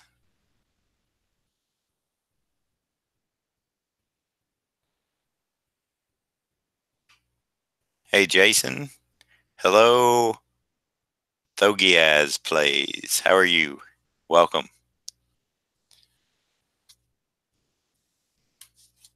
Think I need to. Let's see. Dr. Kaz, I was wondering if you were going to get by this afternoon. I'm going to try to stream again at 7 tonight. So we'll see how that goes. All right. Hmm.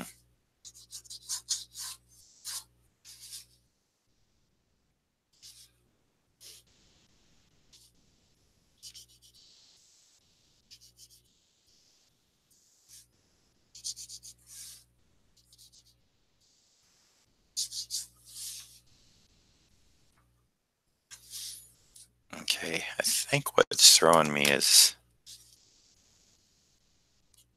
the mouth part.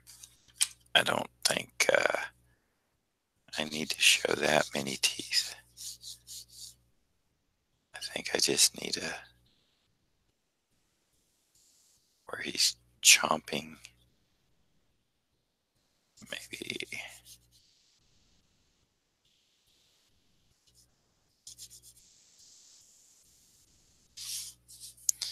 We're going to get these angles in and it's going to be good. So, um, hmm. Let me just see here. I'm trying to get some quick skull reference just for fun. Just to make sure.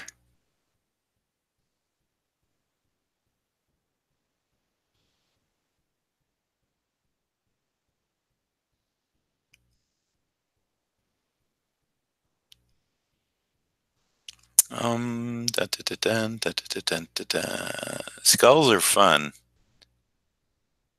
indeed.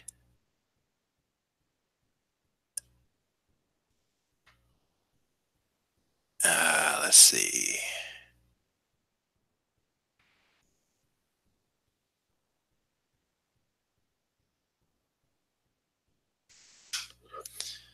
Let's take a look at this skull. Come on. And then what do I got here? That's interesting. That's very dark.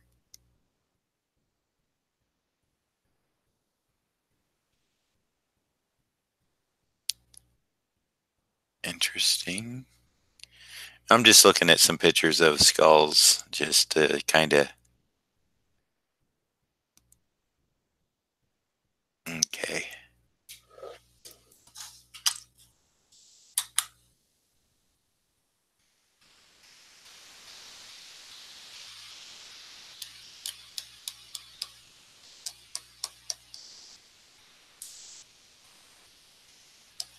I think as I sculpt this out, it will become clear, hopefully.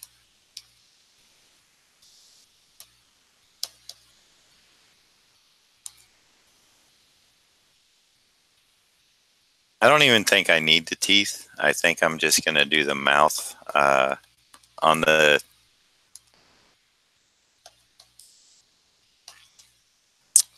little cigarette.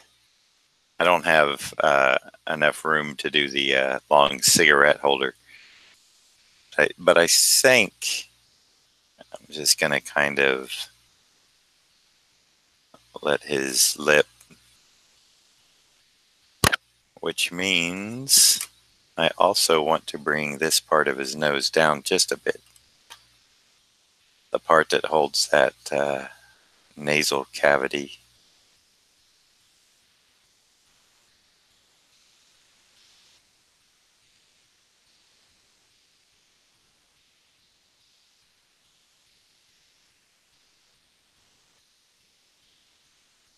And I think I will shape kind of a nostril.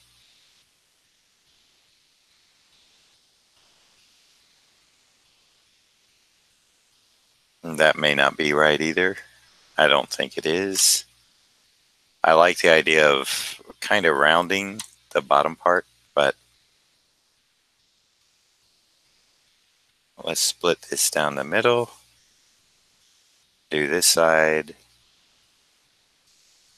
Do this side. Now,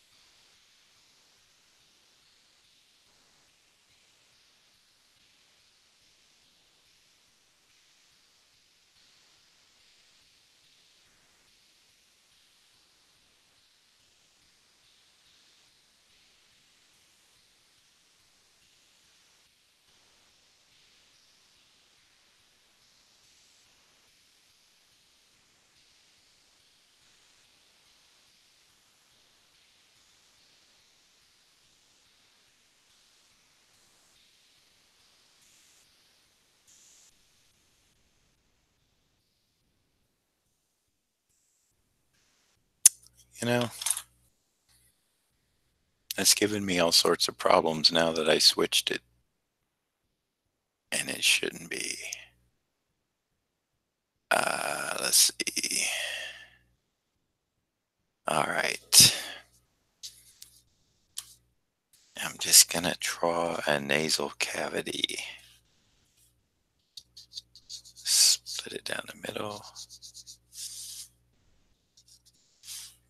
The funny thing is, one of the hardest parts of me doing the red skull is the nose. I always want to do a nose, but then I also want to do the bony structure. And For some reason, we'll get it figured out.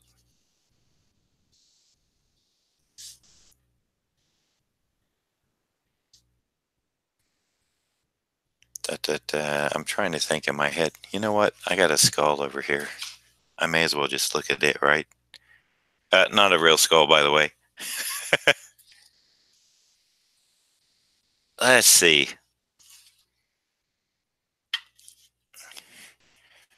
Here's our reference. Yeah. All right. Let's put him up. Put him there where I can see him. Or are you going to stay for me just for a second, Mr. Skull? Be nice. Stay on the drawing board. Come on. Hook your back mandible there for me. No, you're not going to do it, are you? All right, so we're going to play rough with you. We're going to hold you up. Okay. This is what I need.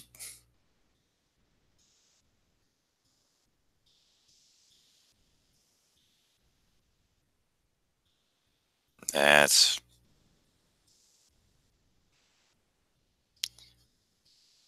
what I needed. And we're going to split this.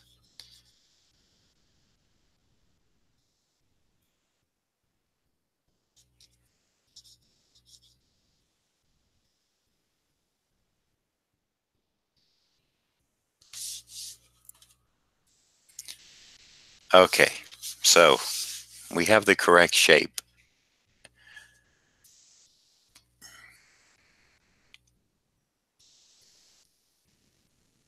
Gonna go over here. This is in the middle, straight down.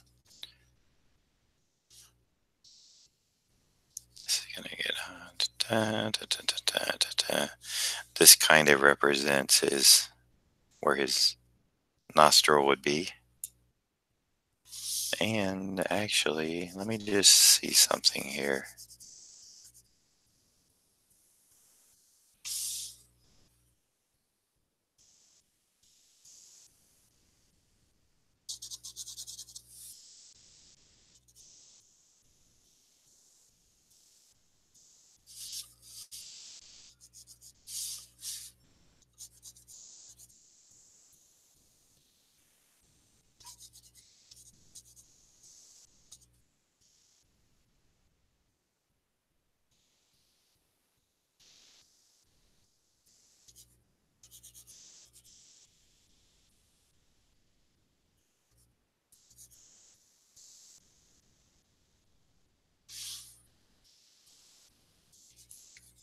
I'm wondering if I can do this in black. His eye is gonna be in the socket. Excuse me.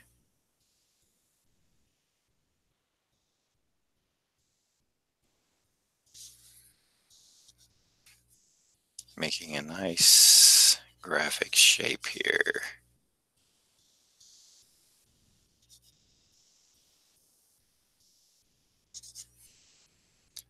And I think what I'm reading wrong, or at least what is making me read it wrong right now, is I need to do something more like this.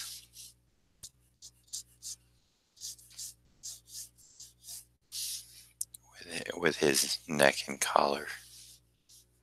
This will echo this.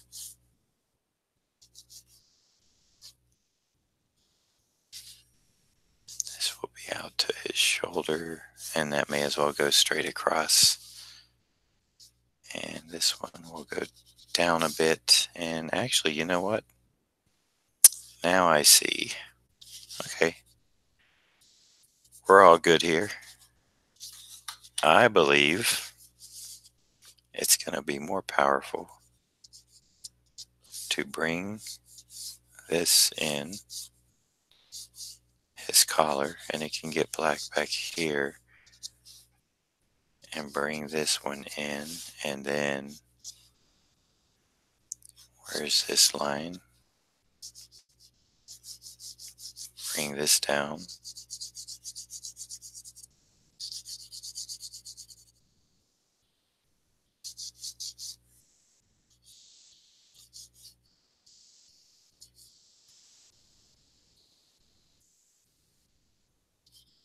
And that's gonna get there.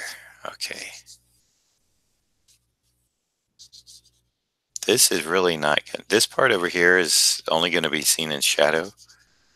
This line and stuff is the black from the rest of the skull is going to hold it. So let's go ahead and give this a go. And I think it's going to turn out good. I'm ready to put some ink on it.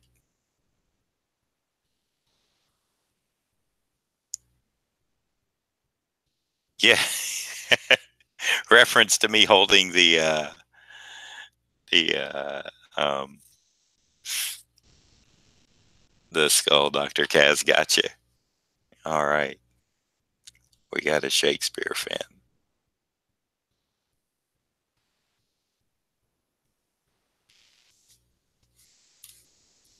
So I'm going to go ahead and start with his nose.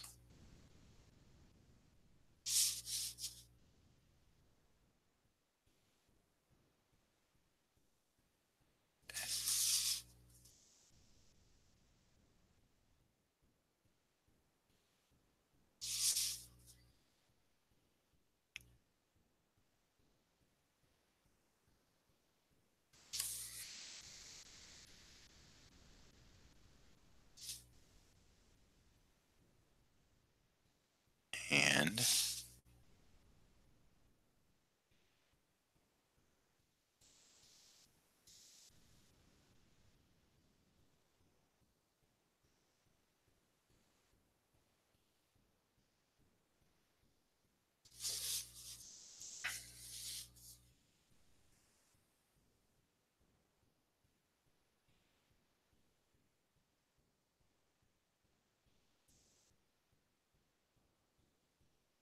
I'm glad you all could not hear, because I don't know if it was the office below me,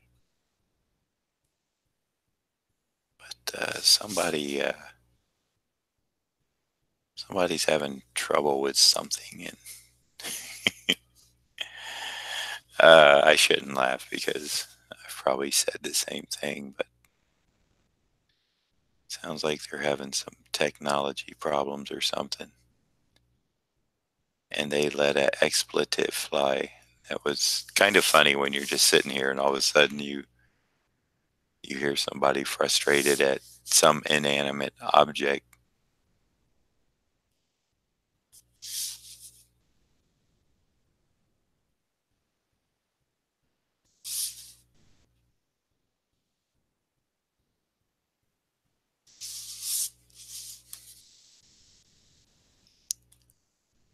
So let's tuck this eyeball back into the shadow. Okay.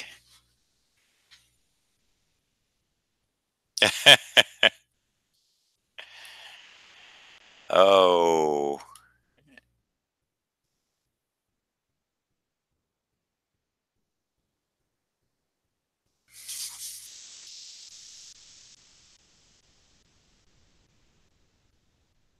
well, I appreciate the sentiment there, Ken. Hello, Noah. You were did Jared tell you that? I bet he did. That dirty dog.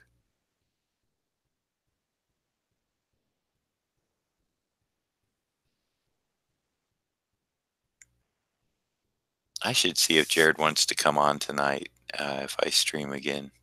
I think he gave me his sickness, and I don't like the feathering. So the great thing is with a skull, we make it a hard shape.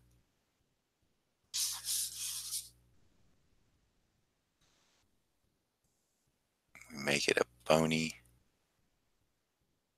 In fact, a lot of times when I do skulls,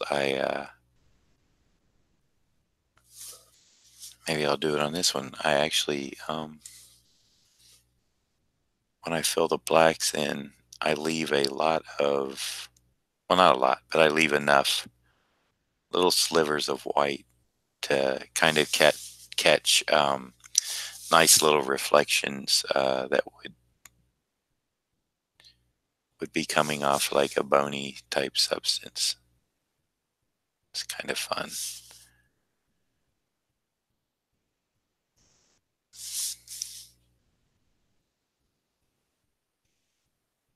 In fact, I think I'll start kind of chiseling those shapes in as I ink.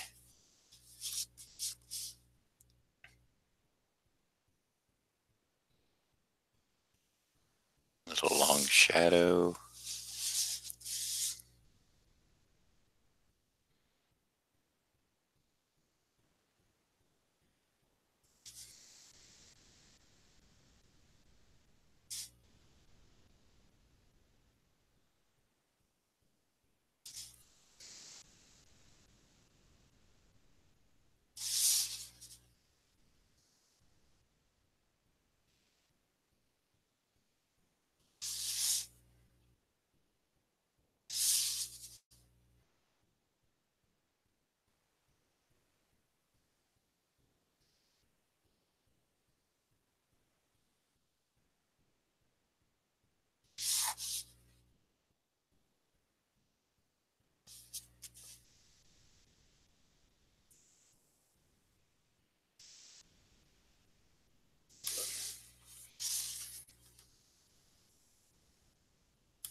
let's let's bring the Red Skull to life. No, let's not. Let's keep him wherever he's not doing any harm.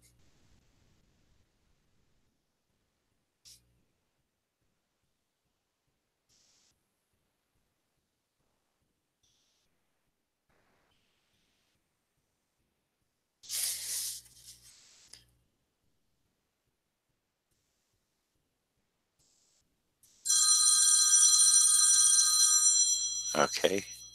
Uh, my sister Anne, the kidney lady. Okay, people. Now, hold on one second, please.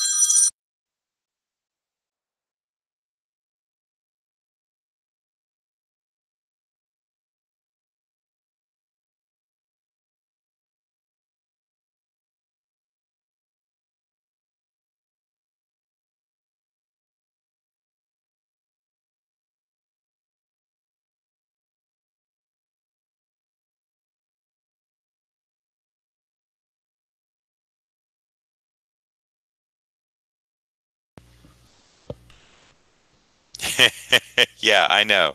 Right, Mike? I wish I could. Um, I really wish I could, but I can't.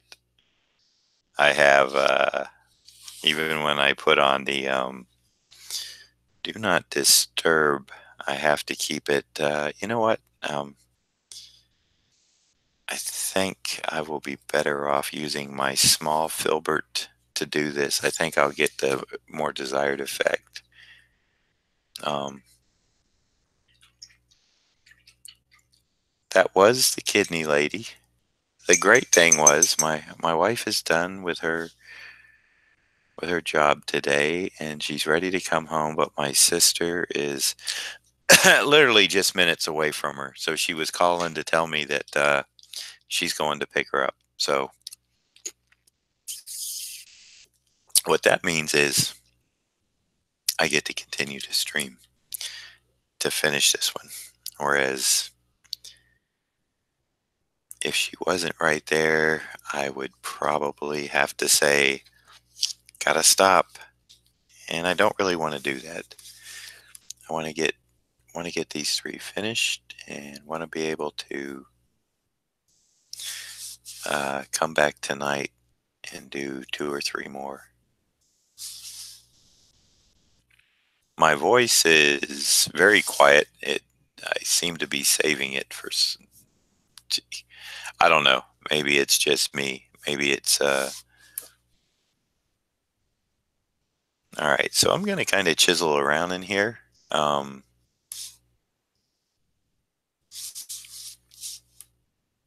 This will give you all an idea of, especially with a bony type face, these flat brushes. Actually, any kind of face, they work really well on the planes. The round brush is fine, but it tends to be a little delicate, and this is something I would probably actually, had I not already started, and I could still go back, I would do it. Remember that Mignola Hellboy I did where I went in with the pen and just drew my shapes out and filled them in? Well, that's what Mike does, and he does it because he wants those angles.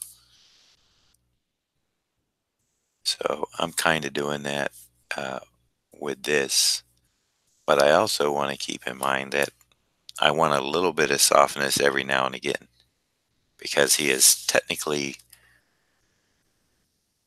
still some sort of flesh over bone, as we've established.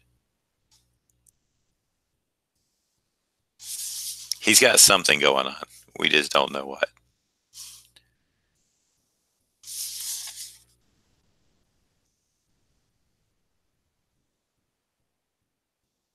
So I kind of want to maintain uh,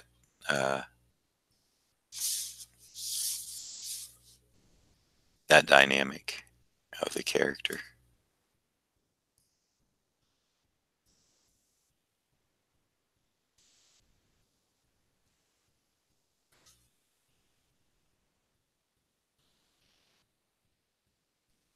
Mike asked me, was I interested in comics before getting into art, or did your art career lead you down the comics path? Well, as I've said before on my stream, I was always interested in cartooning and comic strips in particular. So my initial um, my initial idea was to become a comic strip cartoonist. And when I was about 14 years old, kid up the street from me was selling this huge box of comics. It must have been like a couple hundred comics for $20, and so I wound up buying it. It was superhero stuff, which I'd never really been that much into, and but I just figured it was, I had $20 and it was some comics. I could look through it.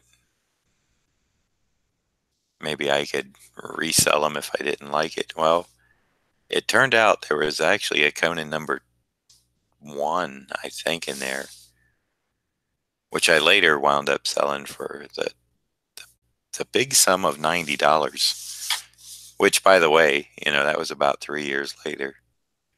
So it did pay for the box of comics, but it also, in that box of comics, it kind of got me interested in superheroes.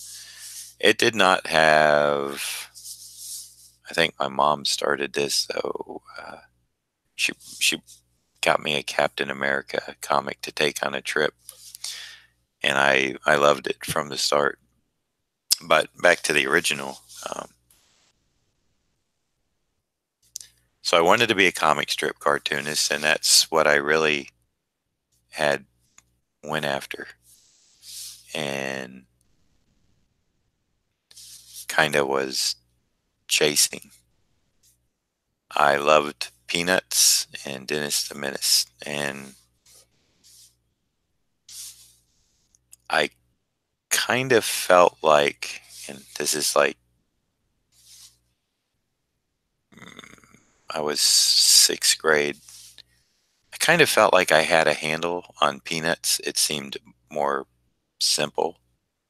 Charlie Brown had a round head, not. That's my qualifier, not.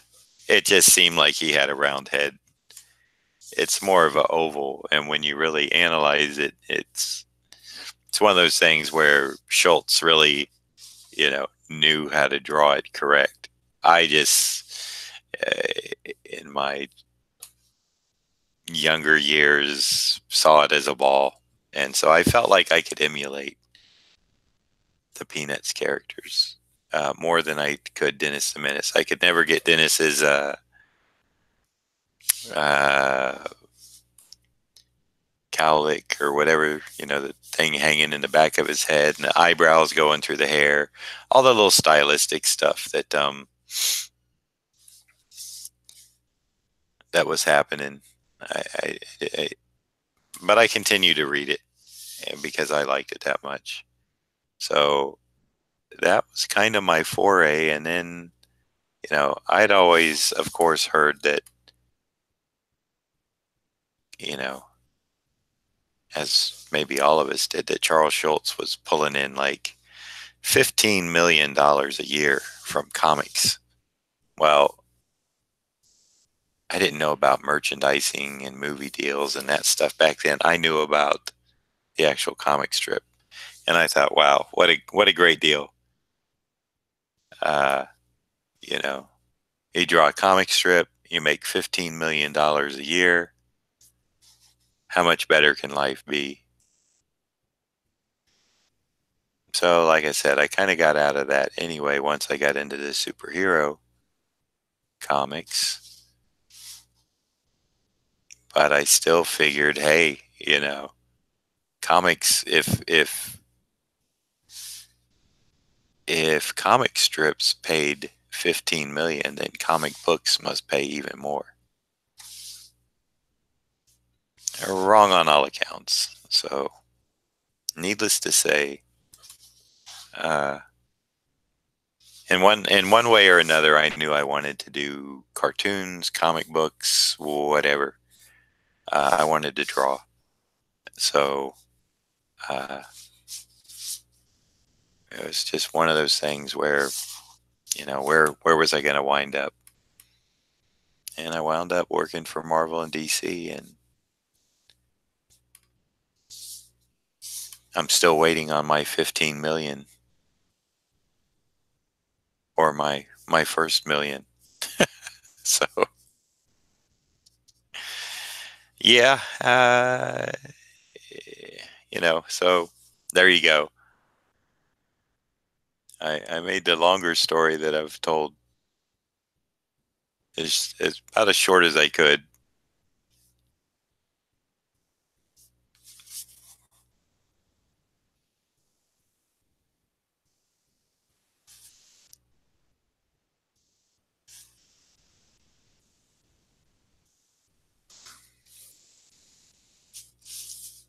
So hopefully that kind of gives you an idea. Um, it may have strayed a little off point there, but that's the gist of it. Was always wanted to do artwork and was never discouraged by my family, which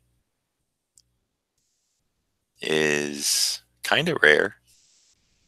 I was never told, oh, you should do this or you should do that. No, I was never discouraged from from my artwork. So I'm very thankful for my family for that.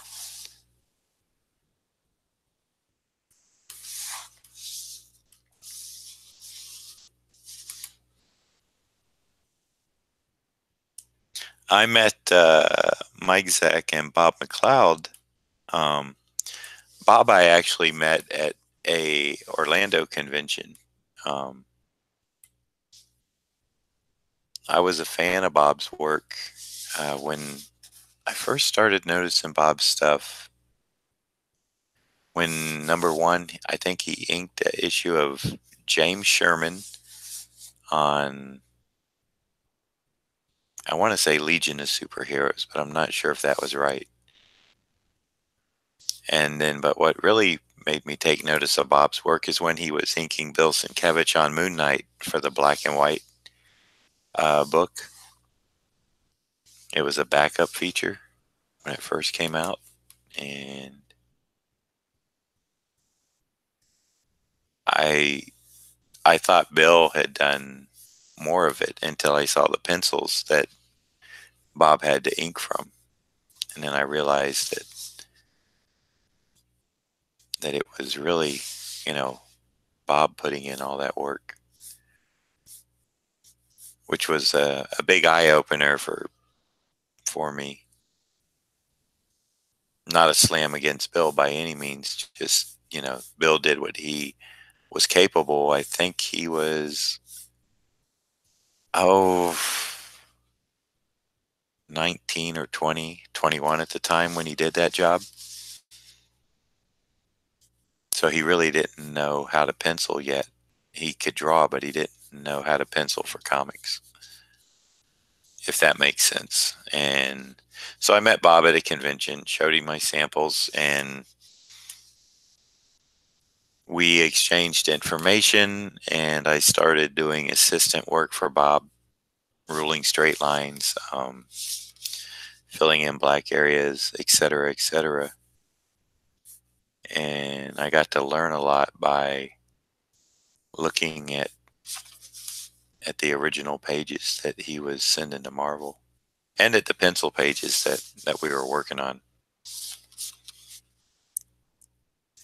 So that's how I met Bob. Mike's a little bit longer story. I'll try to condense. I wrote a fan letter to him via Rocket's Blast Comic Collector, a publication that was being published down in Miami, Florida, which showcased a lot of his work.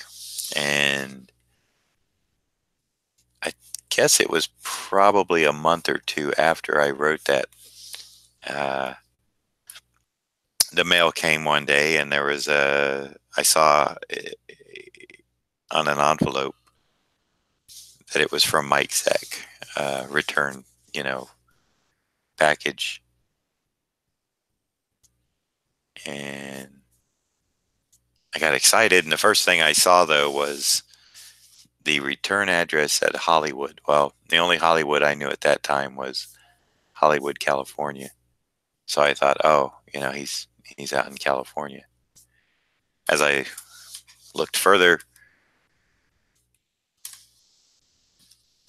there's a Hollywood, Florida, and it's down in the Miami area. So that was the connection between Mike and the Rocket's Blast Comic Collector.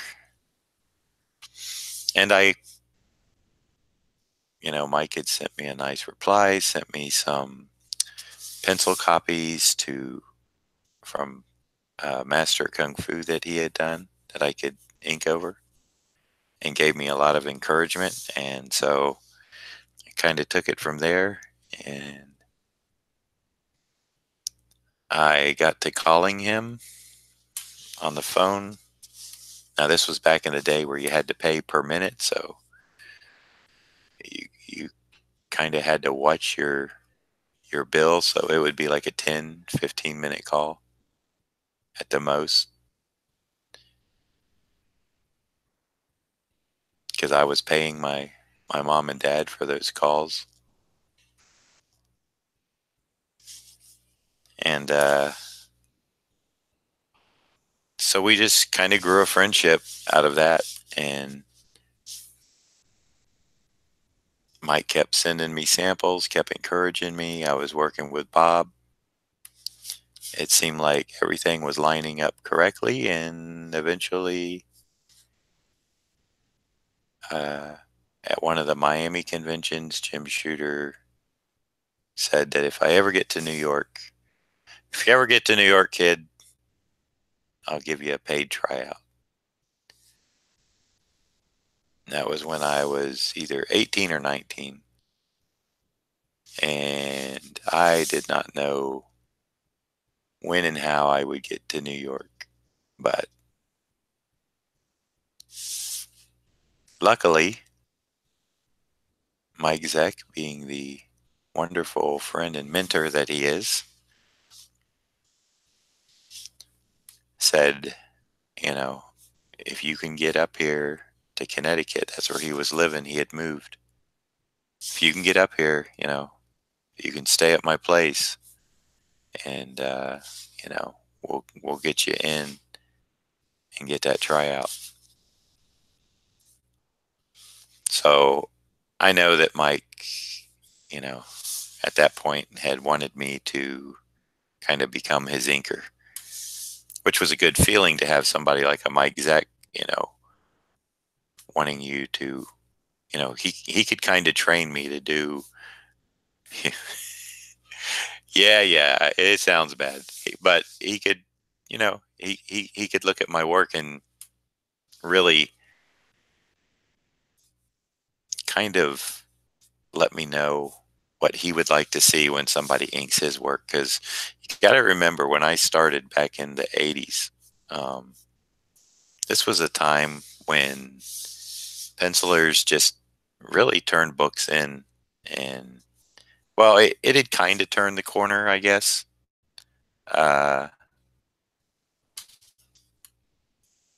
Pencilers were beginning to realize that good inking did make a difference on their work. So if they could recommend an inker that they liked, did a job over them, and that may be one of those accidents, like, well, I saw so and so ink an issue of something, and could you get him to ink my work or something? So it was coming around that time, but it really exploded once I got in, and it was kind of like the Byrne and Austin team on X-Men, and it kind of, it even, I guess, if you want to, kind of like the Kirby Senate type deal where, Jack Kirby was great, but man, when Senate got on him, it, to me, it even, it got better. Because Joe was really adding a lot of power and great things to Kirby's already bold, powerful pencils, and Joe is just really enhancing them, like no one else had. Okay, so I think we got some nice shapes blocked in. I hope you all can kind of see what I'm doing here.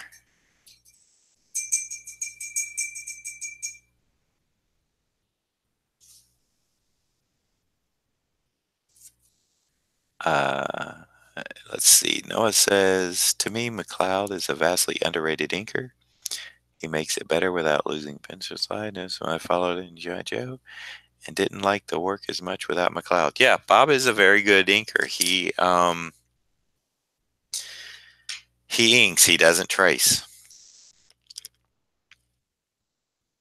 And that's where we have a lot of downfall in the industry today, is that, well, it's actually twofold.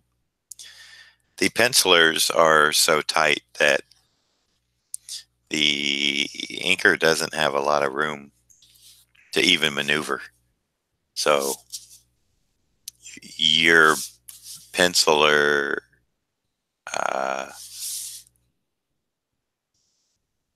puts like every little line in. Those of you that are familiar with or have seen pencils from, I'll say, modern day pencilers, that's not, that's not comic book penciling. That's comic book, I just need someone to trace my line. or I can Photoshop it and adjust the levels, make it darker.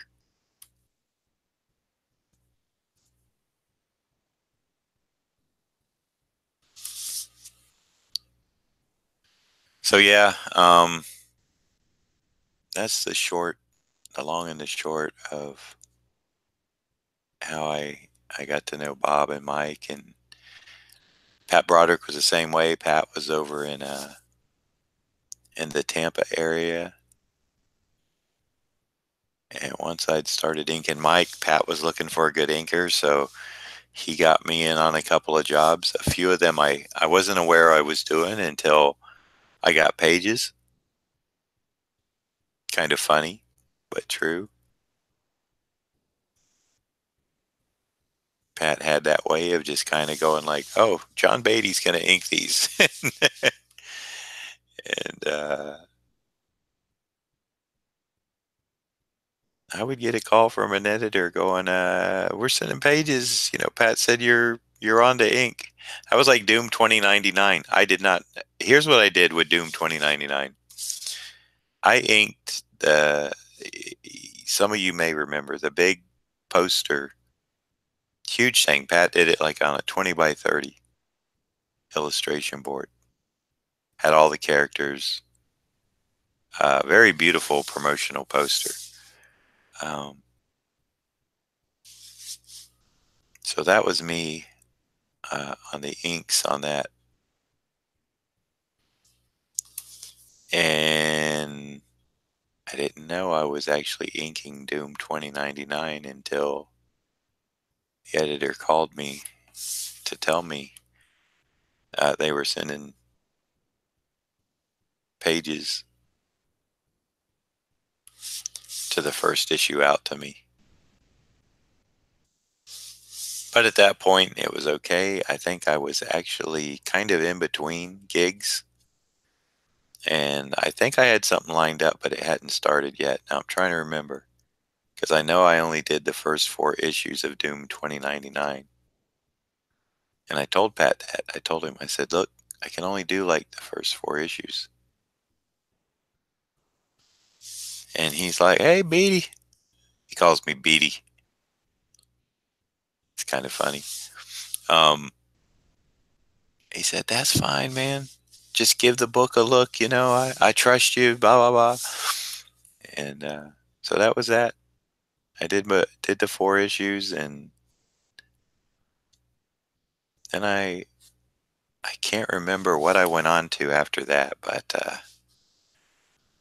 funny stories of, you know, of stuff that happens in the industry. Everybody remembers stuff a little different, so, you know, that's the way I remember it. Pat might remember it different.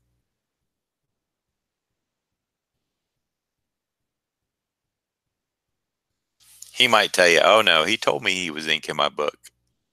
But I think I got drafted for it without, you know, without me knowing it until I was getting pages. Anyway, it all worked out. It was fine.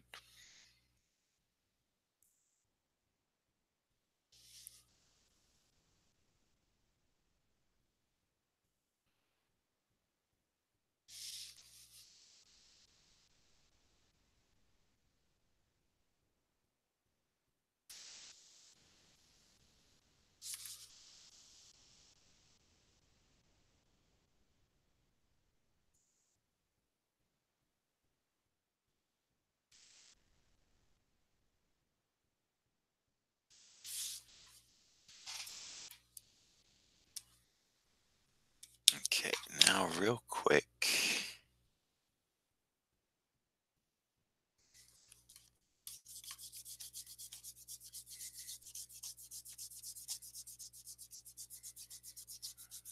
Don't worry, the eyes are going back in.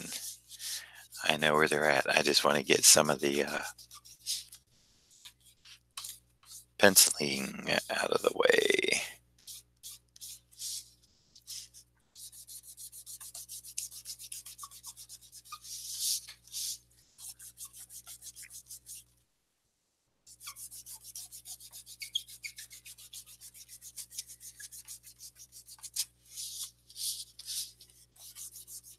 And I just had a good idea.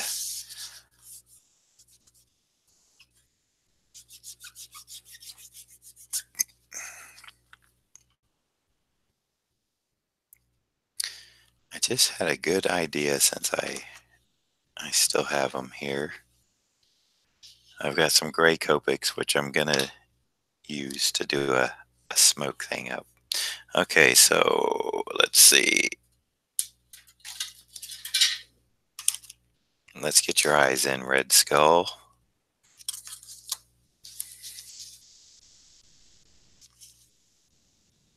What looks about right?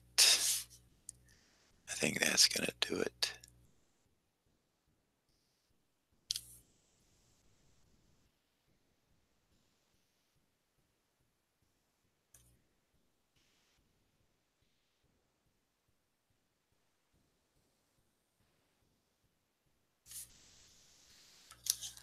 And let's see.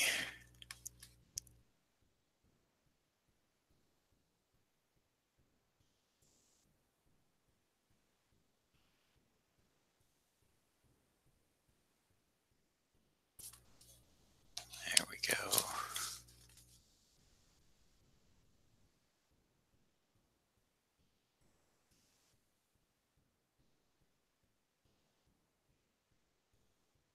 And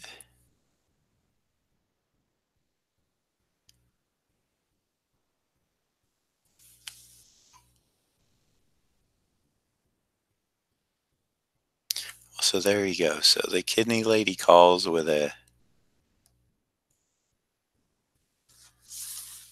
good a good resolution for me. I do appreciate my sister. We have a lot of laughs together.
Mm-hmm. Mm-hmm.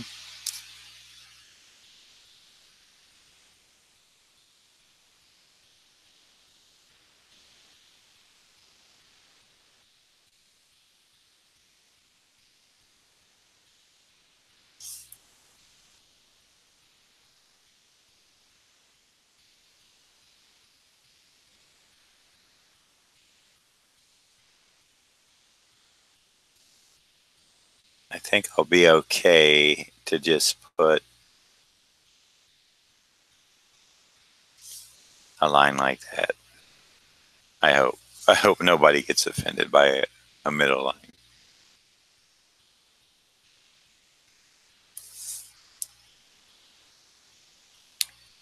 And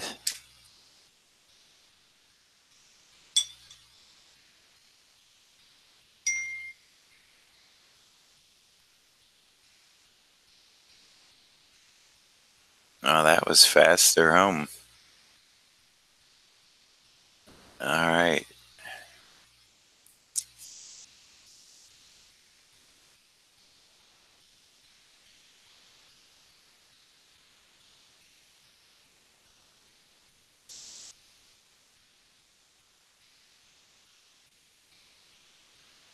I want to do this kind of military style collar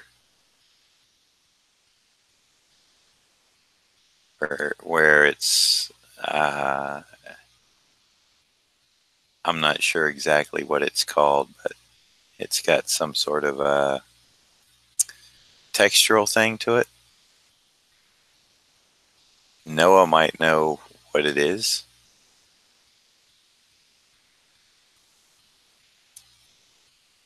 It's like when they do those slide on belts and stuff, although up on the collar, I'm sure it's a lot different type of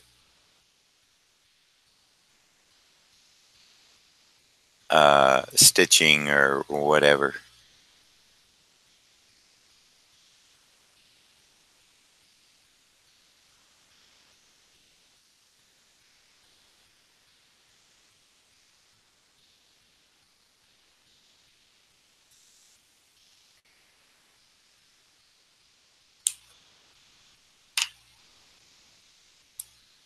Well, thank you, Ashley.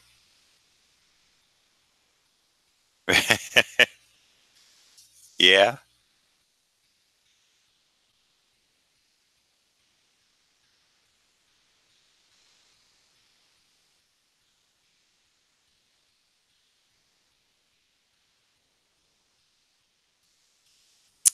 Yep, I think you're right, Ashley.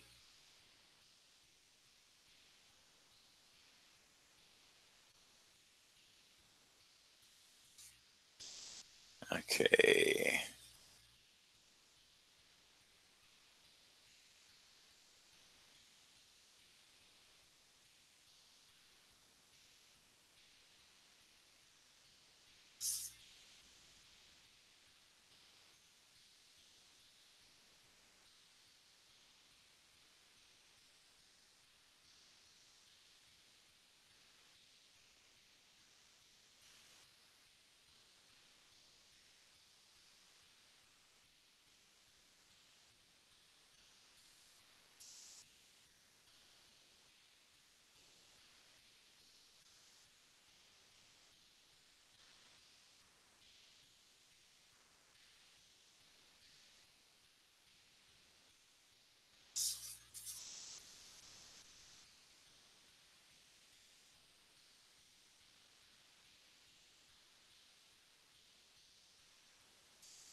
And now to fill in the rest of the blacks.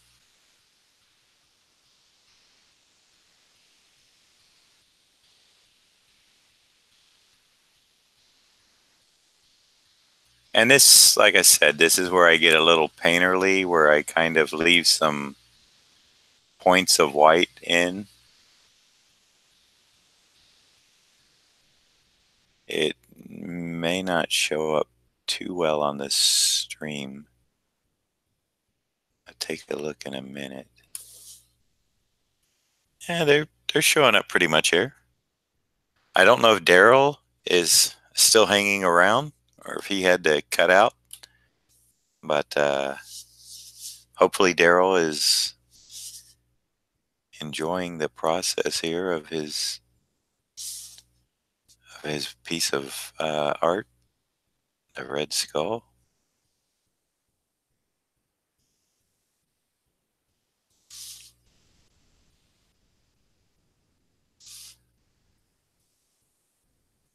I've actually had a nice afternoon. I've had a little more time, and I've taken a little more time since I expected these to be done sooner. But like I said, I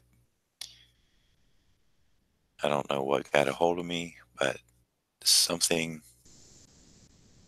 which I jokingly thought was narcolepsy to a degree, which probably was some allergen thing.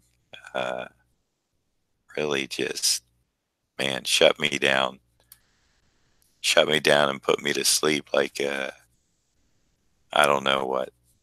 Somebody out there that wants to take a shot at me, please do. feel feel free to fill in that blank. If Mike Cross was in the room, he would handle it.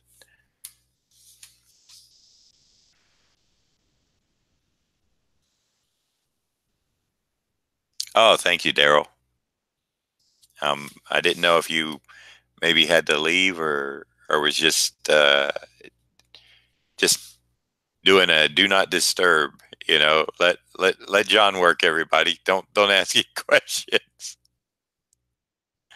It's really interesting because if you're, you know, well, if I'm at a convention and I happen to be working on a sketch, it's amazing the people that will stand and watch, and they don't want to disturb you, so um, they don't ask questions, or they until I invite them to. I'm like, hey, you know, come a little closer, and they're like, oh, we don't want to disturb you, and I'm like, no, it's fine, come on up.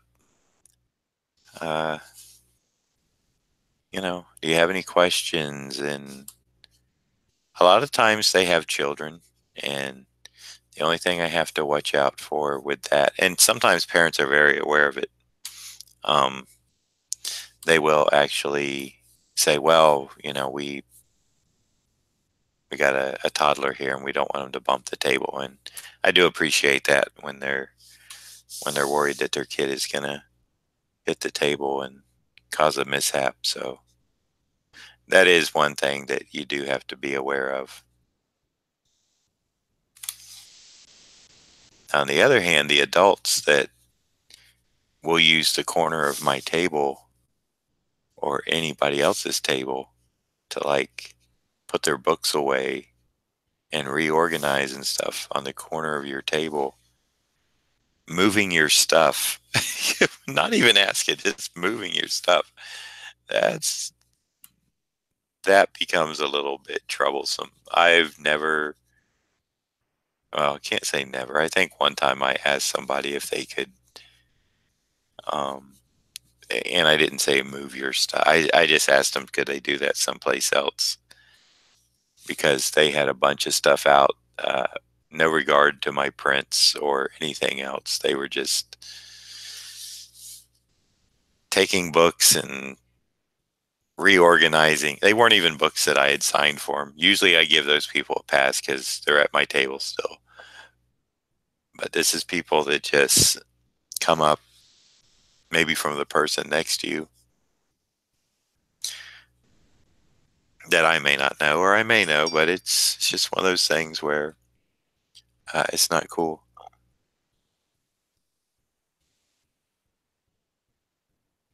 Hmm.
Yes, it is.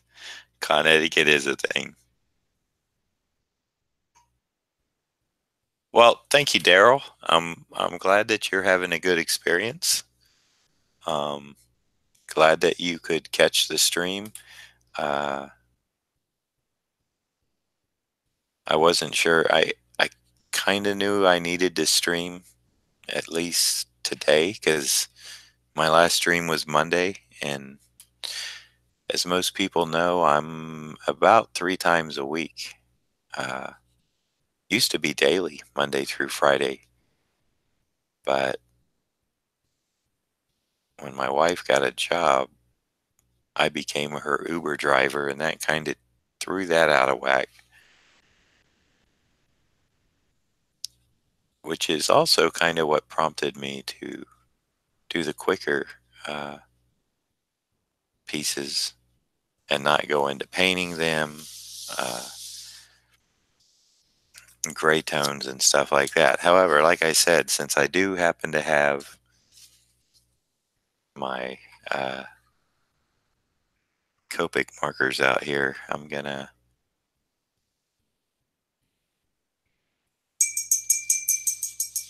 think I'm going to at least do, maybe even the eyes. I think I'm going to do let me get rid of this, or it's going to keep dinging.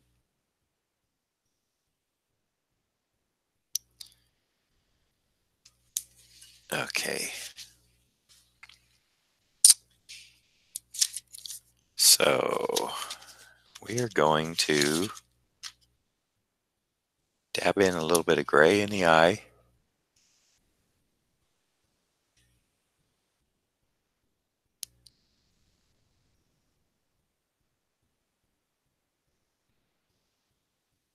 Light.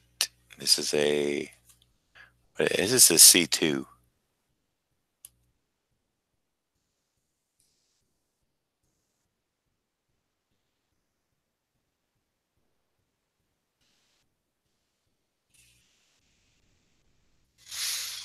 Okay, and then I got a darker one that I'm gonna go back in.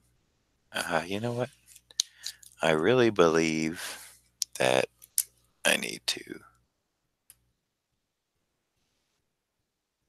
go ahead and chunk these up a little bit. They're a little too wimpy looking.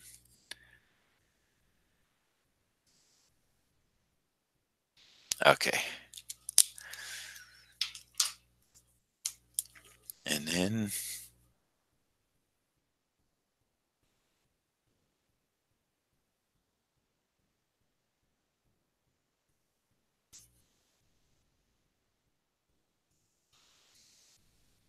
hey Joe, welcome back.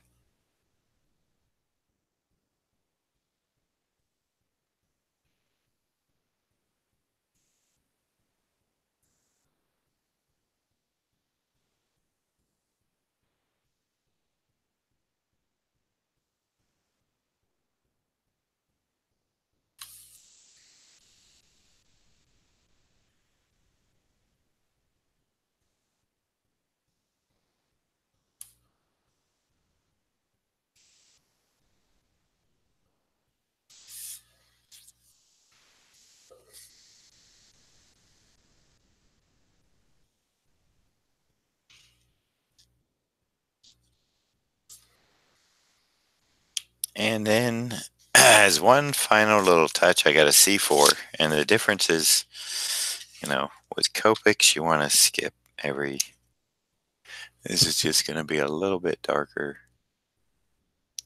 in this part of his iris.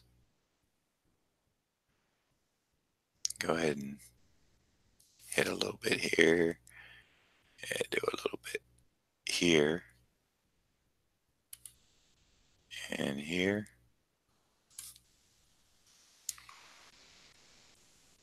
And I think that's where we stop playing with it so that we don't overdo it.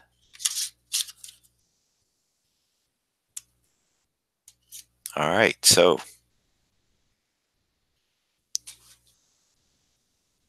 there we are. Done for this afternoon. I think I'll be back at 7. That'll be a little over 5 hours from now. Got 3 more. Let's see. Ashley, I'm saving yours because you were polite enough to give me artist choice, so I'm still thinking of a good one. If you do have any suggestions, feel free. If you've maybe decided on someone. Okay, so let me see. Put a check mark next to the ones that are done. That one. That one to Jonathan and Daryl's Red Skull. So we have a Punisher for Mike Brooks. Sean would like the Vampire Batman. I really like that idea. Max is going to get a Bullseye. Jason, a Thanos, and a Ghost Rider. Nathan Z, I think I'm going to do a Mac from Paper Girls for him.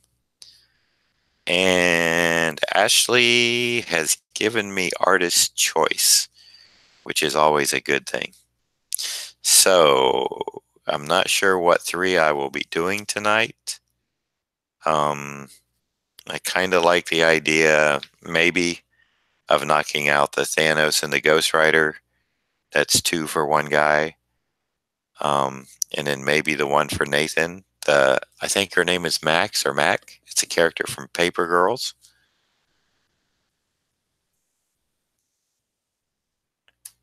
Thank you, Daryl.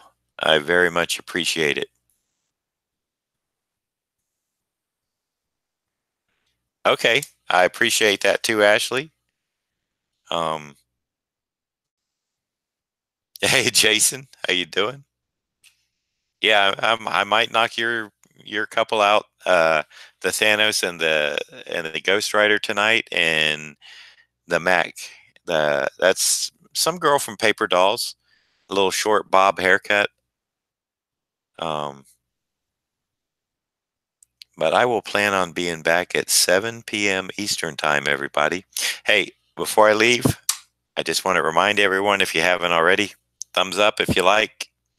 Um, if you're not a subscriber, please consider it. If you are a subscriber, please share it with your friends. Um, don't forget, you can leave a comment down below. If you want to comment on a piece or if you want to ask a question, please feel free. I do reply to all of them. This was the Scarlet Spider that I did first, and this was the Wolverine and the Red Skull. So there we go. That takes care of